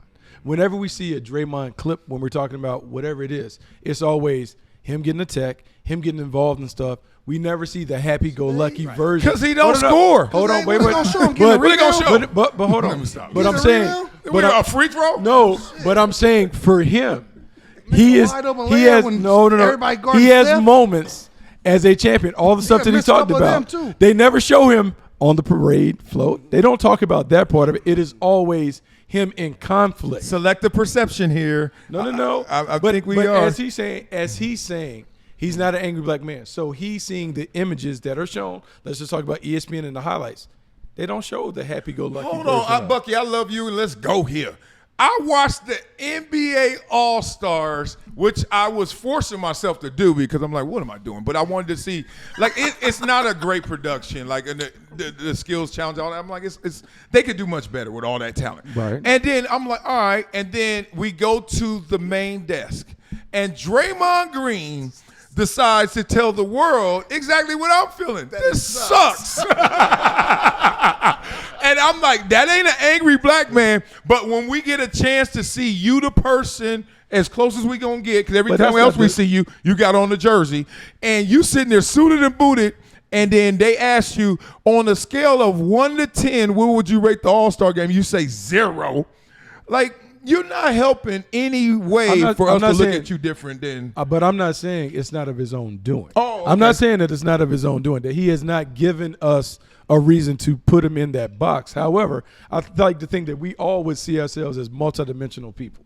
And so there are other dimensions and sides of us. For him, as someone who fancies himself, because he gave us that whole resume, he may feel like he doesn't get enough of that. Now, in the moment, probably wasn't the best time to say, hey, I feel like I'm after being involved in conflict. But I would think that it's how he's viewed or how he perceives himself to be viewed. That's that enlightening. he's frustrated. And the problem with Draymond is that That's enlightening. he may not be an angry black man, but he's a dirty fucking basketball player. I wouldn't say dirty. I would say Well, competitive conflict he enjoys. He's a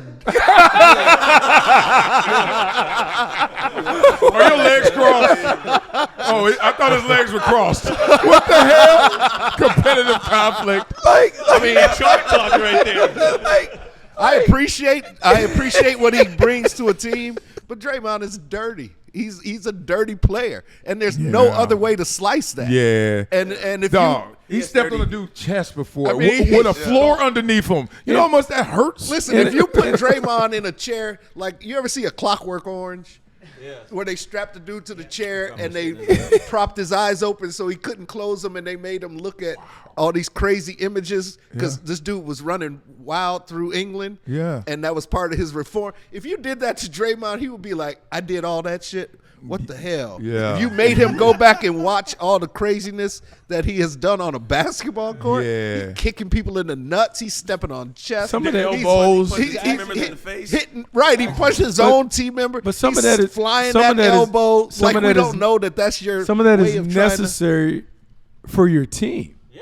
Like that's the role that he plays. If he didn't do that, he That's wouldn't that's the been in the league this that's long. it. Why they That's won his championships. The that's enforcer his role. value. Like And those are like players we all have played with someone who has to play the role of the goon or the enforcer. Right, That's right. That's He's- part of it. but he's dirty. He's a dirty He's the basketball goon. player. The Lakers would benefit from having a goon to take some of the. I'm the not saying stuff it's away. not valuable. In fact, Well, he has I to- appreciate Draymond. And in fact, if I had to pick one person to hang out with in the NBA, it would probably be Draymond. Oh, he cool as hell too. It would He's probably cool be as a him fan. because he's Yeah, he is cool. I multi-layered. get He that. seems Cool. smart. I picked Jason Tatum I had to for put these obvious hands on him one reasons. time though. What are the Jason obvious- Tatum. Because he's just too good looking. Throw that flag, Terry. Every girl gonna be like, I'm with Jason. So the Scraps. So the scraps. Put a We wig gonna on hang. Tatum. We Love gonna that hang. They all can't go his way. I'm gonna hang around and pick off some of the scraps.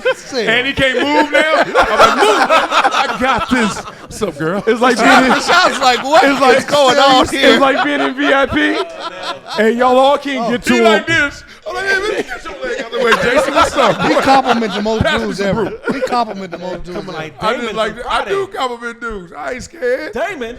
Damon. I love it. All right, hold on. There's enlightenment here. All right. Draymond, remember when Kobe went dark and he went Black Mamba? And I don't remember him leaking like, oh, why y'all think I'm dark or Black Mamba? It's like, yeah, I buy into something. It comes with its cost. And I don't know why Draymond is trying to make this like more of a civil rights or like stereotype. You do things that you know cross the line or definitely step on the line. Accept it. Yeah, you gotta take it. Like Angel Reese, when she got mad that she was the villain, was like, "Didn't you just say you wanted to be the villain?" Right. Like, and now you mad? Why I'm the angry black woman? Like, no. I just don't get that part of it. I like this comes from Draymond taking in too much water. He's so famous that all he hears is volume, not necessarily the words. So he hears a lot of people talking about him. And then when he finally finds time in his fresh life to actually look, guess what he sees? Probably stuff he doesn't want to see because that's how the algorithm works. The algorithm is there to engage you. It is not there to make you feel great all the time. It has to have that polarization, right? Mm-hmm. So I think Draymond just kind of got caught in his own trap. I think did somebody say you're an angry black man, or did he just come out and say I'm not an angry black man? Self-professed, baby. He volunteered that. I think he's smart. I think Draymond's smart from a distance. I don't know him. I've never met him, but I think he's I don't think he's oblivious. And so, very calculated. He's in the media. He understands how things spin.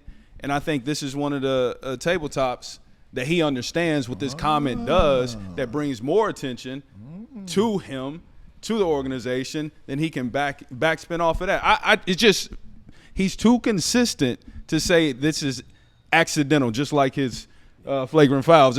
It's too consistent. Right. You are an artist. Like his off season, I don't know if he do karate. Like I like to foul him, but he's mastered making this look like an accident. Yeah. So what else is he mastering? You said he's smart. classes You know what I mean? To the untrained eye, you're right. Let's see what's Every right. one of these are obvious to me, and I feel bad because I like Draymond. And look, we had our spat, and it was over. We have put that behind us. I ain't tell you this. I thought I told this You on the had show. so many. You said it You had was. so many things. All right, I got 1 minute because I'm He trying. got so many He said it beefs. was on You the have so many. I said, look, I ain't I'm hanging just out trying with to you tell that much. Draymond. That's why you always want me hanging out with you in case some shit pop off, huh? First of all, Shit. I am running. Have on the right shoes because I do not fight. So I'm gonna But- turn around. Where's Silk? No, for real. All right, I said something on the air. You know me doing my stuff, and he didn't like it. He came back at me on Twitter. I Was went this back. was this a Vegas trip where y'all saw each other in Vegas. Vegas? Okay, that's what it is. So then I'm in Vegas, and then I'm leaving Dre's to go to Dre's after hours. So you know you're in that little mid and all of them little slot You machines. fully hydrated? Oh, beyond. Oh boy. I'm in my zone. Get in the zone. Auto zone. So I'm like, and then I'm walking. Hydro and- zone. Yeah, and then you know your boys with you. I don't have gangster friends that I hang out with. I know them, but we're not going. You stay there, I stay here because I don't want gang stuff to happen. But my boys is on lookout, and they looking for probably girls. But then they say, "Oh, they go Draymond," and then I was like, "Oh." And I don't know about y'all. When I know there's somebody that I don't have problems, but I know he does. You keep saying that. You keep saying. But no. You keep I'm saying. gonna prove it to talking you. about me. a lot, You DP. talking about me? I'm about to prove it to you, Mr. Rock Thrower. Let me stop it. Remember that rocks they threw at your Rolls Royce? I'm gonna prove it to you. I don't have a problem. Somebody threw rocks Water at bottle. Oh, bring it Oh, up. the water bottle. I'm bringing up old shit. threw a water ball at the roll. Yeah, they did. He tried to say, "Take my shoes off." That boy was like, "Well, fuck your shoes." Let me stop. All right, so they say, "Oh, Hey, Drake." we got pickleball. That's why you rushing. That's why. Hell yeah, we gotta get out of here. Nah, Pickleball. we be going. Yeah, but this angry black man And he about to got go to play change pickleball. too. He got to change too. I can't wear this. You going them ankle supports? Oh no, I need some shoes. They You're gonna tear the right. Achilles in them shoes. Hell yeah. The Air Tatum's. Let me stop. That's wrong. All right, finish the story. Okay, let me finish the story. So then they said, "There go Draymond," and immediately I get like, okay, I got to bring all my like spot. Yeah, I'm like, I don't want to get argued. Yeah, I'm like, I don't want to argue. I don't want to look tough. I don't want to be like, "What's up?" I don't want none of this. I just want to say hi, Draymond. Like, you know what I mean? So I'm built for that. But as I'm walking, and my boys, you know, they don't know how to read it. They like, "Yo, I know y'all don't like each other, so what to do?" And they forming formations and shit, looking like Voltron going in this motherfucker. I'm like, "What we doing?" So then, me in my mind, I'm already like, I'm gonna walk right up to him and be like, "What's up, Draymond? Hey," you know, something lighthearted. And You gonna do your Nick Young? yes, but I got from 20 feet, and he's still like 10 feet. He's still like, I'm like, this ain't working. I'm like, oh shit, 5 feet, and I'm like, oh. Be ready. I'm like, damn, I gotta take the Columbia hat off, put Compton on. Like, something, man. So then we get right here, and this is my last ditch effort. Before I was like, all right, well, first I was like, damn, he bigger. Like I was like, he much bigger than I thought. I thought he like 6'3", 6'4". Now like he's 6'5". He like I can see why he get them rebounds for real now. So I was like, damn, he bigger than I thought. So then we like right here coming in, and he like just ain't moved yet. And I'm like, "What's up, Draymond? How you doing?" He was like, "Boy, what's up with," and I think he was in the same place I was. So then he dropped his and it went from frown to upside down with a smile. And I was already laughing, but I'm not gonna lie. If he wouldn't have laughed at that moment, I think I would have got knocked out. Because he's an angry black man. I didn't know what else to do. Nah, but we cool. We texted. We were supposed to hang that night. I got, you know me. I was like, nope, not hanging. I'm about to go to sleep. What? Yeah. I was single then. Yeah. All right. That'll do it for my wife and them. That'll do it for episode 28 on the Rocks. Gives the rookie some love in here. Yeah. God bless. Yeah. He got any more words than Eugene still. Love you guys. Have a great one. Right. I'm glad he said that. No one chooses football. Football chooses you. It's so crazy people still stuck in Pat Mahomes in the offense. I'm like, do you see these numbers?